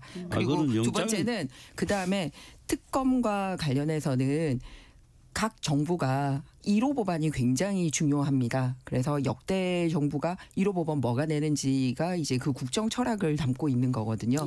그런데 이재명 대통령 정권 잡자마자 1호 법안이 바로 지금 진행되고 있는 3대 특검안을 통과시키는 거였습니다. 그리고 무리해서 특검의 수사를 연장했습니다. 그리고 일반 검찰은 사건에 대해서 어느 검사가 맡으라고 지정을 할 수 없습니다만 특검은 말 그대로 지금 여당이 추천을 하고 대통령이 임명을 해서 누가 특검을 진행할지를 딱 지정하는 거지 않습니까? 그렇기 때문에 일일이 수사에 관여하는지를 넘어서서라도 굉장히 정권의 생각과 밀착될 수밖에 없구나라고 누구나 미루어 짐작할 수 있는 장면입니다. 근데 그렇게 말씀하시면 이게 참 뭐 말이 끝이 없는데요. 이번에 국민의힘이 중간에 정권을 잃게 된 그 계기가 비상계엄과 또 그게 그 내란으로 연결되는 이 과정 때문이었습니다. 그 부분을 빨리 정리를 하라고 하는 게 이번 대통령 선거의 민심의 뜻이고 또 그것을 그 민심을 받드는 게 당연한 겁니다. 그게 1호 법안으로 통과되는 게 너무나도 당연한 것이죠. 그런데 그거를 잘못됐다고 이야기하고 그게 야당을 공격하는 것이라고 생각하는 것 자체가 도둑이 재발절인다 이렇게밖에 볼 수가 없는 것이죠. 그래서 그런 부분은 저는 정쟁의 대상 자체가 안 된다고 봅니다. 네. 다음 질문을 해보겠습니다. 지금 에이펙 이제 계기 때 관세 협상 타결이 되면서 후속 조치를 놓고 여러 가지 이제 전망들이 오가고 있는데 앞서 구인철 경제부총리와의 그 대담에서도 질문을 드렸거든요. 예. 지금 정부 쪽에서는 특별법 제정을 하는 얘기가 계속 나오고 있고 국민의힘에서는 국회 비준이 필요하다고 지금 맞서고 있고요. 자, 일단 특별법으로 제정하면 된다는 입장을 먼저 권 의원님 먼저 설명해 주시고 또 김 의원님 말씀 듣는 게 좋겠습니다. 어떻습니까? 예, 이게 이제 국민들에게 재정적 부담을 주느냐 이제 거기에 대한 판단이 이제 핵심이 되겠죠. 예. 핵심이 되는데 만약에 2천억 달러를 그냥 한 방에 그 미국이 최초에 요구했던 것처럼 예, 2천억 달러 이상을 한 번에 다 뭐 1년 안에라든가 이렇게 이제 투자를 해야 한다. 현금으로 그것도 그렇게 한다면 그거는 진짜 엄청난 재정적 부담이고 외환시장 혼란을 주기 때문에 그런 부분들은 저는 비준도 필요하고 많은 토론이 필요했을 거라고 봅니다. 그런데 지금은 10년에 걸쳐서 매년 200억 달러씩 그 정도는 우리나라 외환시장이 견딜 수 있다고 지금 판단한 것이기 때문에 그게 이제 국민에 대해서 이제 중대한 재정적 부담을 준다라고까지 보기는 어려운 거 아니냐라고 하는 판단이 이제 정부 내에 있고요. 그다음에 이 부분이 이제 조약이 아니고 MOU 형태로 되어 있다라는 그런 형식적인 문제도 또 있습니다. 그렇지만 이제 정부가 한미 협상 관련해서 팩트시트가 정확하게 나오고 예. 이 부분에 대해서 중대한 재정적 부담이 있는 거 아니냐라고 하는 그런 판단이 쓴다면 저는 뭐 비준도 관계없다고 생각을 합니다. 그렇지만 형식으로만 보면은 특별법을 만드는 자체가 국회의 동의를 얻기 때문에 뭐 조금 넓게 그런 그 관점에서 볼 수도 있지 않겠나 싶습니다. 네, 김 의원님은 어떻게 생각하십니까? 어차피 지금 민주당이 다수당이기 때문에 특별법을 하나 국회 비준을 받으나 똑같이 본인들 마음대로 통과는 시키겠죠. 그런데 왜 이렇게 비준 절차는 밟지 않고 그냥 법으로 해결을 하려고 할까요? 좀 전에 권칠승 의원님의 말씀에 답이 있습니다. 국민들에게 재정적인 부담을 안겨주기 때문에 그렇습니다. 그래서 헌법에는 명확하게 이 재정적 부담을 지우는 조약에 대한 내용을 명시를 하고 있습니다. 그렇기 때문에 그냥 법안 내용과 달리 국회에 제출돼야 되는 보고서라는 게 있습니다. 즉 국민에게 공개가 돼야 되는 부분이 있다라는 거죠. 네. 뭐냐면은 이 통상으로 인해서 일어나는 영향평가 결과를 제출해야 됩니다. 이런 돈을 3,500억 달러든 6천억 달러든 이렇게 나가면 우리나라에 어떤 영향이 있을지에 대한 전문가들의 결과문이 나와야 됩니다. 그다음에 구체적으로 재원 조달 방안에 대한 얘기를 해야 됩니다. 이게 소위 기업 주머니에서 돈이 나오겠다라는 건지 정부에서 나오겠다라는 건지 그리고 미국과 우리나라가 계속 말이 다른 부분이 뭐냐면 투자를 하겠다라는 건지 빌려주겠다라는 건지 뭐 이런 부분이 보고가 돼야 됩니다. 그리고 국내 산업에 일으키는 영향에 대한 보완이 또 같이 보고서에 첨부가 돼야 됩니다. 왜냐하면 이런 식으로 국내 투자될 돈이 미국에 나감으로써 국내 시장에 영향이 없냐. 그러니까 똑같이 그냥 다수당이기 때문에 민주당 마음대로 비준이든 특별법이든 가져가야 되겠지만 이런 상세한 내용을 국민들에게 보고하지 않고 그냥 미국이랑 그냥 뭐 돈 이런 식으로 하려고 하기 때문에 문제가 되는 겁니다. 왜 이런 구체적으로 헌법에 규정한 내용을 내놓지 못합니까? 이거 내놔야 된다 생각합니다. 네. 뭐 저는 투명한 그 내용들 투명하게 공개해야 된다는 데서 전적으로 동의를 하고요. 뭐 네, 분명히 네. 그렇게 또 정부도 할 것이라고 생각하고 네. 제가 대정부 질문 때 총리한테도 네네. 한치의 숨김도 없이 국민들한테 밝혀라. 시간이 지나면 모든 것은 다 투명하게 밝혀지게 되어 있다. 그래서 네. 그 책무를 가지고 하라고 말씀드렸고 그렇게 또 하겠다고 답변을 했습니다. 그런데 네. 이제 모든 행위가 다 재정 부담을 주죠. 그런데 헌법에도 보면 중대한 재정 부담이라고 되어 있습니다. 그래서 중대한가에 대한 여부 이런 것들은 이제 국회가 객관적 자료를 통해서 판단하는 과정들이 있게 될 것입니다. 네. 우리가 가진 외환 보유고 대비 엄청난 비율 그리고 우리나라 GDP 대비 무리한 투자인데 이게 중대하지 않다고 보십니까? 중대하죠. 그런데 1년에 200억 달러 이하 근데 10년간에 그냥 걸쳐서 1년만 하는 것이기 하고 마는 때문에 게 아니라 그러니까 10년이죠. 큰 돈에 대한 이미 담보를 얘기를 했지 않았습니까? 그러면은 당연히 중대하죠. 그러니까 뭐 중대하다는 판단은 뭐 여러 가지 자료를 통해서 또 네. 국회에서 별도로 하게 될 것이라고 우리 국민 봅니다. 모두에게 지금 다 부담이 되는 네. 그런 내용이라서 뭐 충분히 국회에서 논의가 돼야 된다는 것만은 뭐 네, 그렇습니다. 모든 분들이 다 동의하실 거라 생각합니다. 네. 다음 주제로 넘어가 보겠습니다. 자, 재판중지법, 국정안정법 이름도 바뀔 뻔했지만 어쨌든 형사소송법 개정안 추진이 철회됐습니다. 자, 권 의원님께 먼저 질문해 보겠습니다. 전격 철회 정확히 어떤 건가요? 이게 어떤 배경에서 이렇게 된 건가요? 언론이 너무 앞서갔던 걸까요? 네. 뭐 대통령실에서는 그냥 원래 기존의 입장을 그대로 고수를 한 것이죠. 그 전에 이제 뭐 법사위까지 통과를 됐는데. 그렇죠. 그때도 6월달에 맞습니다. 예. 그래서 뭐 대통령실 입장에서는 네. 이제 반대 입장을 명확하게 이제 공식적으로 한 것이죠. 네. 그렇게 했고. 네네. 제가 이제 법사위원들 이야기를 들어보면은 예. 이번에 국정감사할 때 뭐 내내 이거를 물었다는 거예요. 법원들한테 재판 재개해야 되는 거 아니냐라는 계속했고 이제 마침내 고등법원장이 서울고등법원장이 약간 좀 뭐 동조까지는 아니지만 여지를 주는 발언을 네. 하게 되니까 또 크게 또 뉴스가 되고 그랬지 않습니까? 그래서 네. 법사위원들끼리는 이런 소모적인 정쟁을 이제 종식시켜야 되겠다라고 하는 공감대가 있었던 것 같아요. 네. 그래서 법원의 헌법에 명확하게 표현이 되어 있지만 법률을 통해서 한 번 더 정확하게 정리를 하자라고 하는 공감대가 있어서 그렇게 진행이 된 걸로 저는 그렇게 알고 있고 그렇지만 이제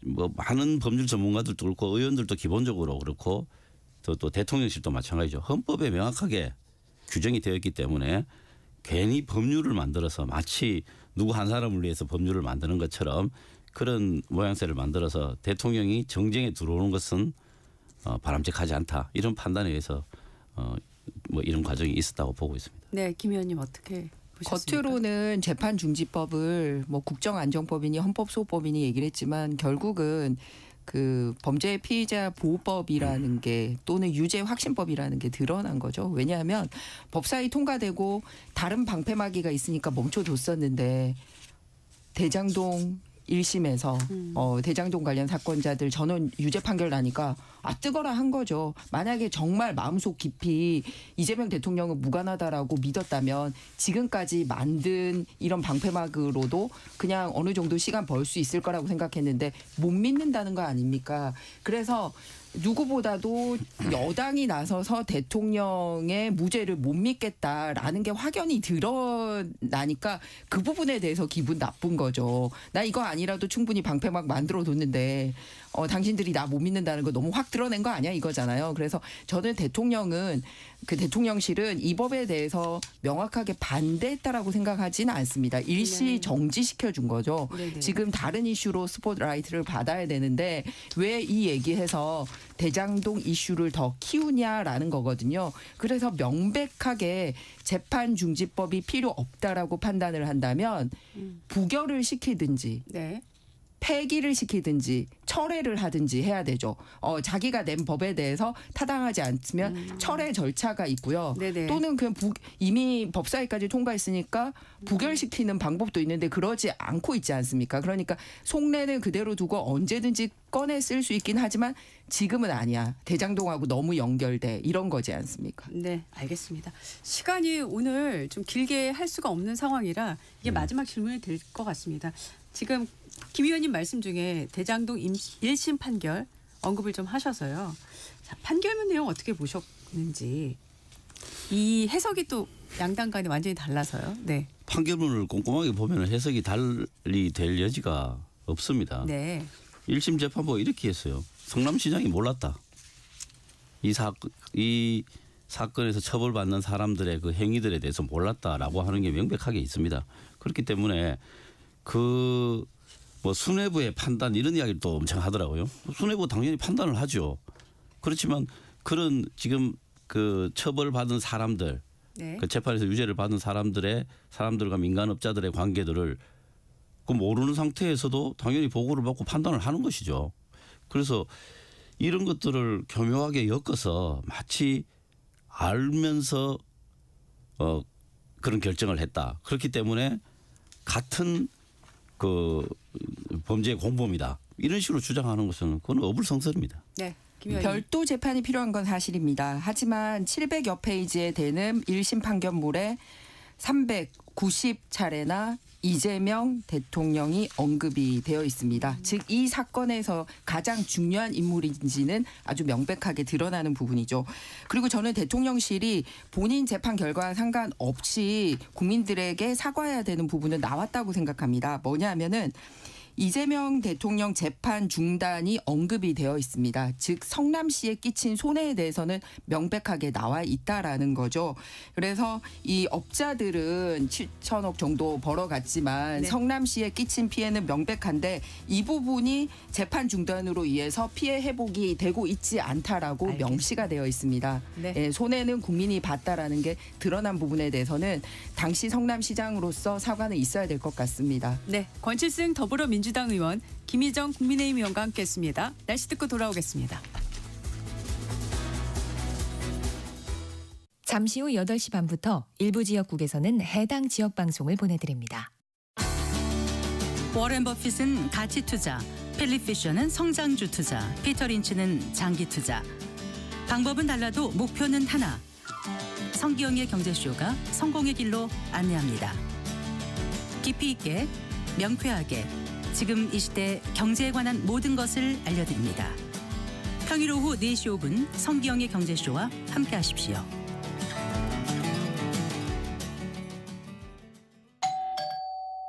편지 왔습니다. 퇴근길 지친 당신에게 힘이 되는 뉴스를 전해드립니다. 매일 저녁 5시 5분 당신과 함께 읽는 세상 이야기 KBS 1라디오 뉴스레터 K. 지금 시각은 8시 30분입니다. KBS.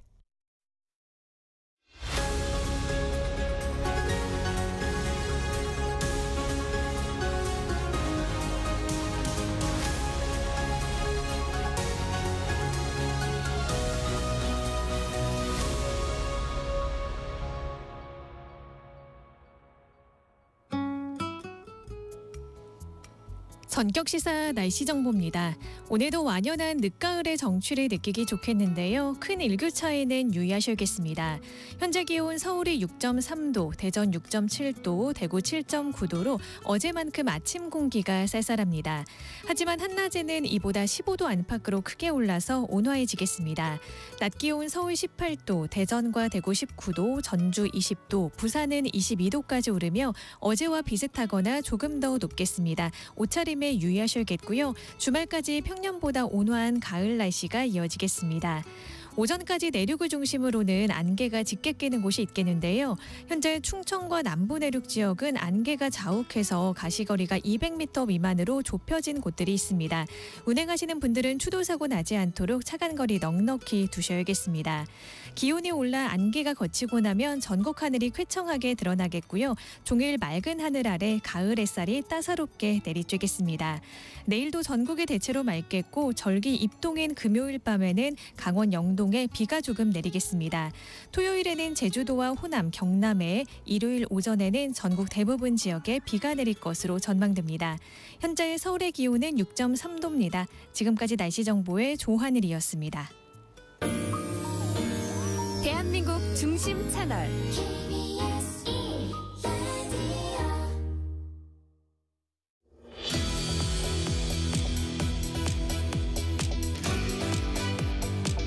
한미 국방장관이 어제 한미 안보협의회를 열고 핵추진 잠수함 건조와 전시작전 통제권 전환 그리고 국방비 증액 등 현안을 폭넓게 논의했습니다. 더불어민주당 김병주 최고위원과 자세히 이야기 나눠보겠습니다. 어서 오십시오. 네, 안녕하세요. 네. 어제 한미 안보협의회도 있었지만 대통령 시정연설이 있었지 않습니까? 네. 시정연설에서 이 대통령이 국방 외부 의존은 자존심 문제다. 네. 이렇게 말했습니다. 연일 자주국방을 강조하는 의미로 읽히는데요. 네. 어떻게 설명해 주시겠습니까? 그렇죠. 자주국방을 거듭 강조했다고 보여집니다.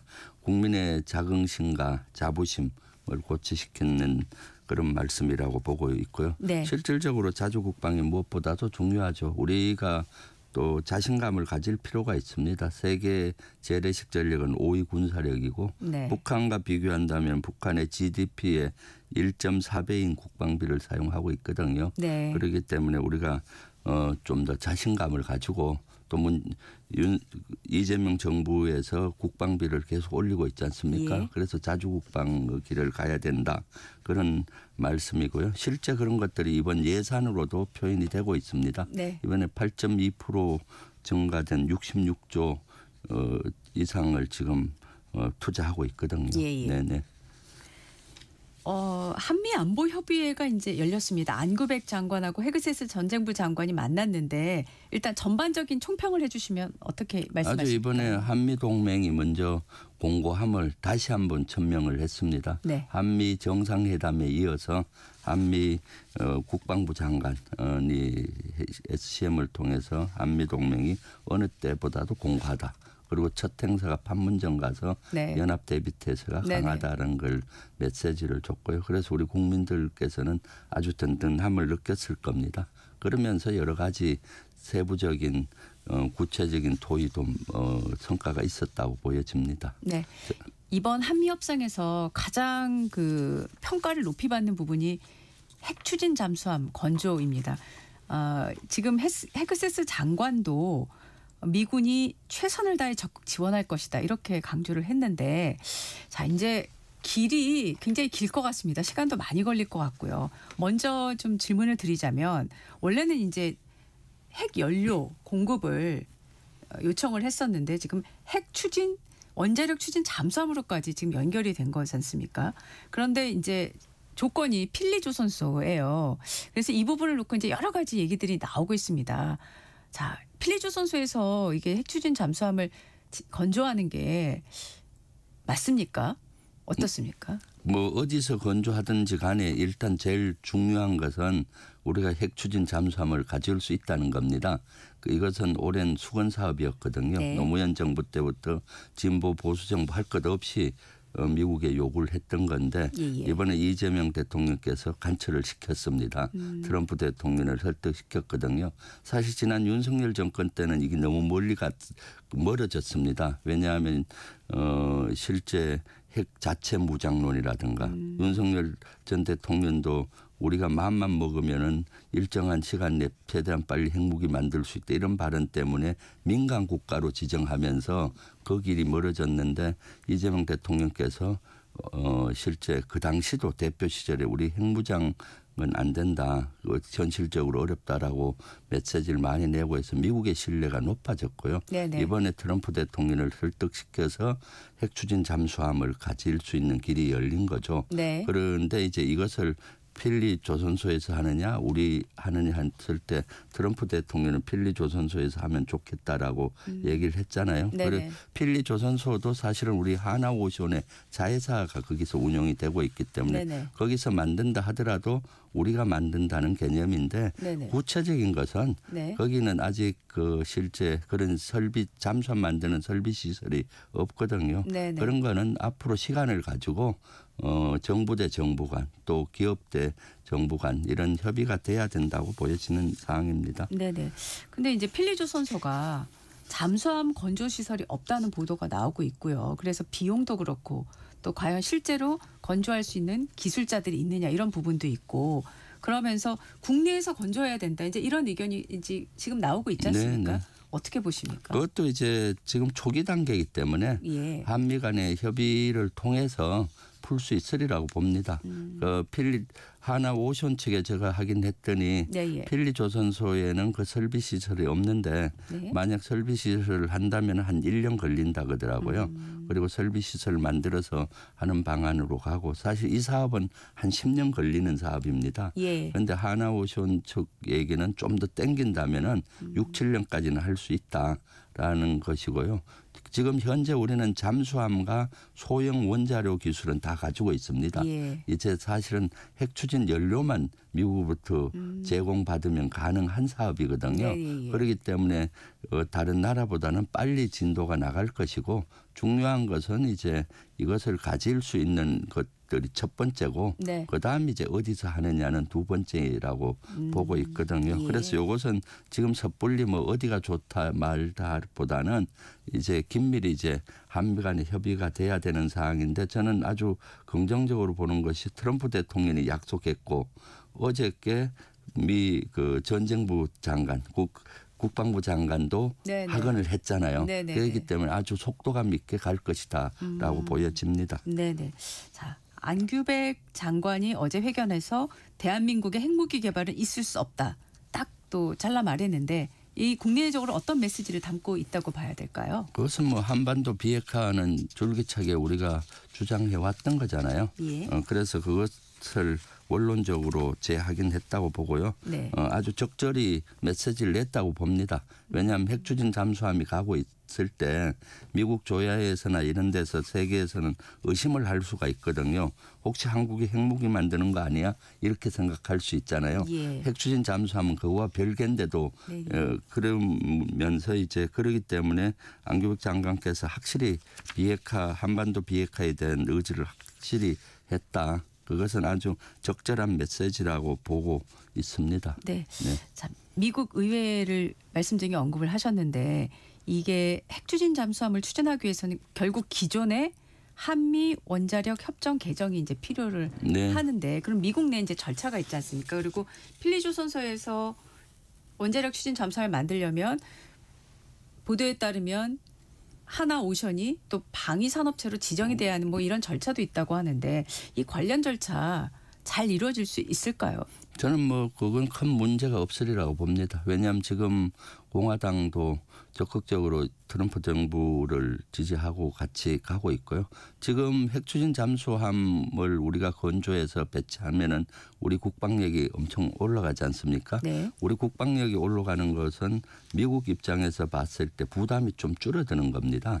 그렇기 때문에 미국의 이해관계와 우리나라의 이해관계가 맞아떨어진다라고 저는 보고 있거든요.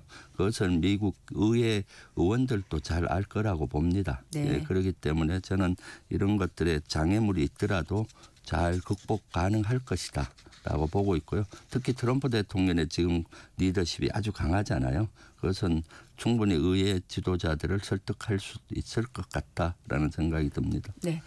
이 원자력 추진 잠수함이 얘기가 이제 나오는 것만으로도 벌써 이제 동북아 정세에 대한 얘기도 같이 나오고 있습니다. 일본에서도 곧바로 핵 잠수함을 도입하겠다 이런 보도가 나왔고 또 이번 한중 정상회담에서 이거와 관련해서 설명을 했다는 게 대통령실의 설명이었지 않습니까? 그렇긴 해도 또 중국의 속내도 마냥 편치는 않을 것 같고 이게 이제 결국 원자력 추진 잠수함이 우리의 수건 사업이었음에도 불구하고 동북아 정세적인 측면을 봤을 때는 이제 군비 경쟁을 촉발할 수 있다. 또 더 나아가서는 이제 북한도 이걸 빌미로 해서 자신들의 그런 핵 보유를 정당화할 수 있다. 뭐 이런 여러 가지 분석이 나오는데 어떻게 생각하십니까? 핵추진 잠수함은 그런 것 따질 것이 아니라 우리 국방 주권의 문제고요. 일단. 네. 그리고 또 핵추진 잠수함은 중국과 러시아는 이미 가지고 있고 북한과 일본도 핵추진 잠수함을 갖겠다고 이미 선언을 한 상태입니다. 네. 그렇기 때문에 우리가 갖는 것은 당연한 것이고요. 네. 그래서 이번에 이재명 대통령께서 시진핑 주석을 그런 관점에서 잘 이해시킨 것 같아요. 핵추진 잠수함은 우리 자주국방을 위한 거고 북한의 핵에 대응하는 것이다. 네네. 북한도 지금 핵추진 잠수함을 갖겠다고 선언한 마당에 우리가 만약에 하지 않으면 나중에 큰 문제가 된다 했고 네. 시진핑 주석도 이해한다는 선으로 했기 때문에 그렇게 어느 정도는 저는 잘 이 주변국의 그러한 여론을 잘 잠재웠다고 봅니다. 당연히 뭐 중국 입장에서는 불편하고 일본도 그럴 수 있지만은 예. 이것은 우리 국방 주권의 문제이기 때문에 네네. 주변국이 어떻게 보든 나아가야 되는 거죠. 네, 알겠습니다. 자, 이재명 정부가 임기 중 실현을 목표로 내건 전시작전 통제권 전환 관련 논의도 어제 국방협의회에서 이루어졌는데 지금 현재 전작권 전환 2단계 검증 작업이 이루어지고 있지 않습니까? 네네. 내년 중에 2단계 검증 작업이 마무리되는데 공감대를 이뤘다는 보도가 나왔습니다. 그러면 이제 마지막 3단계는 언제쯤 되고 그리고 임기 내 전작권 전환 가능할 거라고 생각하십니까? 저는 뭐 충분히 가능하다고 봅니다. 헤그세스 전 정부 장관도 환영하는 입장이고요. 지금 전작권 전환은 이미 2006년도부터 지금 그렇죠. 수십 년 동안 추진해 왔고요. 그 어느 정도 완료가 저는 됐다고 봅니다. 그럼에도 불구하고 지금 3단계 중에 2단계인 완전 운용 능력 FOC 검증 중에 있고 여기 끝나면 이제 내년이나 후년에 FMC라고 3단계 검증이 있거든요. 하면은 전환이 되지 않겠나 싶고요. 그만큼 우리 또 미국이 요구하는 전환 조건이 많이 충족이 된 상태입니다. 네. 그래서 또 사실 전환한다고 했을 때 한미동맹을 우려하는 분들이 있는데 현재 한미연합사를 그대로 존속하면서 연합사령관과 부사령관을 바꾸어서 한국군 포스타가 지금은 연합사 부사령관이 사령관이 돼서 지휘하는 구조이기 때문에 큰 문제가 없다고 보여집니다. 네, 알겠습니다. 자, 국방비 증액 관련한 질문을 드리겠습니다. 늦어도 2035년까지 국내 총생산 GDP의 3.5%까지 국방비를 늘리는 방안을 미국 측에 지금 제시하고 있는데요. 자, 미국 측 환영의 뜻을 밝혔는데 자, 국민들이 궁금해하는 거는 그러면 이 늘어나는 국방비 어디에 어떻게 쓸까일 텐데요. 어떻게 될까요? 지금 AI라든가 유무인 복합체계 이런 무기의 대변혁을 일으켜야 됩니다. 지금 뭔가 하면은 그동안은 사람 및 운용하는 탱크, 유인 전투기, 유인 잠수함 이런 걸 다 운용했잖아요. 이제 무인 체계로 많이 가야 됩니다. 로봇이라든가 무인 전차, 무인 장갑차, 또 무인 수상정, 무인 전투기. 그래서 사람이 운용하는 전투기와 무인 전투기가 같이 운용하는 체계를 그 유무인 복합 체계라고 하는데 그런 체계로 가기 위해서 거기에다가 AI를 장착하면 그 시대적인 변화에 앞서갈 수가 있거든요. 그러려면은 이제 R&D 예산이라든가 그런 예산이 많이 들어가고 지금 이재명 정부에서는 그런데 국방비를 투자해서 스마트한 그야말로 첨단 군으로 만들겠다. 이렇게 되면은 인구가 줄어드는 인구 절벽 현상에서 군도 줄어들잖아요. 그 공백을 무인 체계로 할 수가 있다. 여기에 대해서 이재명 대통령께서는 확고한 의지를 갖고 있고요. 그래서 메시지를 스마트 강군 또 유무인 복합 체계를 만들겠다. AI 강국과 맞물려 들어가서 지금이 국방비가 많이 들어갈 때입니다. 그래서 이것을 증가를 3.5%까지 증가시키면서 새로운 세대에 맞는 강군으로 발돋움할 수가 있다고 보여집니다. 네. 헤그세스 장관이 그 한미 안보 협의회 끝난 후 가진 기자회견에서 이제 주한미군의 전략적 유연성에 관련한 질문에 필요하다는 언급을 했습니다. 그 전략적 유연성, 주한미군의 전략적 유연성에 대한 헤그세스 장관 발언 어떻게 생각하십니까? 그것은 미국이 20년 전부터 줄기차게 주장해 왔던 겁니다. 지금 주한미군의 역할은 북한을 우리는 두고 싶어 하지만 미국 입장에서는 북한의 위협에 지금 대응하면서 미래 중국을 견제하는 데도 써야 되겠다라는 것이 중국이 부상을 하면서부터 20년 전부터 자꾸 그런 걸 요구해 왔었거든요. 지금 헤그세스 장관의 얘기는 20년 전부터 미국의 입장이에요. 그렇기 때문에 헤그세스 장관 입장도 어저께 북한의 위협에 핵심적으로 대응하면서 그런 걸 염두에 두겠다라고 얘기했기 때문에 저는 크게 의미를 둘 필요는 없다고 보고요. 그렇지만은 주한미군은 주로 북한 위협에 국한해야 된다라는 메시지와 우리는 끊임없이 미국을 설득할 필요가 있는 거죠. 지금까지 그렇게 해왔고요. 지금 에이펙에서 북미 정상회동에 대한 기대감이 있었는데 일단은 불발된 걸로 끝났는데 어제 국정원이 물밑에서 북한이 미국과 대화를 대비한 동향이 확인됐다 이런 얘기를 했습니다. 그럼 내년 3월 이후에 북미 정상회담 가능성까지도 시사를 했는데 어떻게 보시나요? 저는 뭐 충분히 가능하리라고 봅니다. 먼저 트럼프 대통령의 의지가 강하잖아요. 네. 북한과 대화를 하고 싶어하는 의지가 강하기 때문에 이번에는 성사가 안 됐지만은 북한의 고민이 클 겁니다. 그래서 북한이 내년쯤은 응하지 않을까 싶네요. 이번에는 사실 가시적인 어떤 걸 제시를 하지 않은 상태에서 만나기가 미국이 제시 안 한 상태에서 만나기가 좀 어려웠을 거예요. 네. 그러니까 미국 트럼프 대통령도 북한에게 뭐 경제 제재 이런 걸 좀 풀어주겠다라든가 네네. 손에 잡히는 걸 주면은 아마 협상에 응하지 않을까 싶고요. 이것은 또 우크라이나 러시아 전쟁과 맞물려 있습니다. 예. 이것이 종전되면은 빨리 급진전될 텐데 네네. 계속 전쟁을 하는 한 북한과 러시아의 밀착 관계는 계속되잖아요. 그럼 북한은 출구가 러시아가 있기 때문에 예전보다는 미국이나 우리 대한민국의 출구에 대한 중요성이 약해졌어요. 네네. 그러다 보니까 이번에 좀 배짱으로 나온 것 같은데 네네. 점점 그래서 러시아 우크라이나 종전과도 깊은 연관이 있습니다.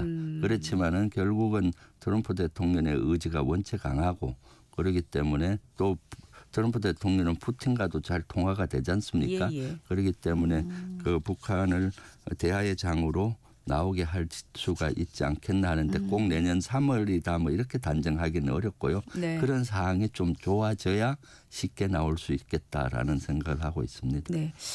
북미 간의 만남도 만남이지만 사실 남북 정상도 만나야 되지 않겠습니까? 당연하죠. 네. 네. 근데 지금 북한은 계속 우리에 대해서는 전혀 언급을 하고 있지를 않아요. 근데 어제도 이제 그런 얘기를 하셨잖아요. 이재명 대통령이 담대하고 대승적인 노력을 기울이겠다고. 그러면 지금 이 시점에서 우리가 할 수 있는 뭐라고 할까요? 카드라고 할까요? 뭐가 있을까요? 북한이 우리의 그 얘기에 대응하지 않고 있다가 남북 관계가 좋아지고 있다는 메시지예요. 북한은 끊임없이 윤석열 정권 때는 서로 강대강으로 치달려서 한반도가 최고의 긴장도가 올라서 계속 메시지를 도발의 메시지를 냈잖아요. 그런데 지금 대남 메시지를 수사적 위협은 계속해 왔는데 네. 지금은 잠잠하거든요. 네네. 그것이 뭔가 이재명 정부가 먼저 여건을 만들고 있지 않습니까? 뭐 북한 대북 학생기 중재하고 철수하고 또 우리는 북한과 대화하길 원한다 이런 메시지를 계속 내기 때문에 지금 네. 잠잠한 거거든요. 그래서 북한 김정은 입장에서도 이재명 정부의 진정성을 계속 관찰하고 있을 겁니다. 이런 거와 맞물려서 먼저 트럼프 대통령이 물꼬를 터면은 남북 정상회담은 급물살을 탈 거라고 봅니다. 선제적으로 남북 정상회담 하기는 현실적으로 어렵고요. 네네. 미국이 먼저 페이스메이커, 피스메이커를 하고 네네. 우리가 페이스메이커를 초기 단계는 하지만은 네. 그 다음 단계는 우리가 주도적으로 하게 될 단계로 나아갈 겁니다. 네네. 네. 그 어제 국정원이 뭐 전망이긴 합니다만은 이제 3월 한미 연합 훈련 후라는 시점을 얘기를 했는데 공교롭게도 이제 4월에 트럼프 대통령이 중국을 방문한다고 지난번 미중 정상회담 때 언급이 있어서요. 뭐 가끔씩 이제 나왔던 얘기들이긴 합니다. 그러니까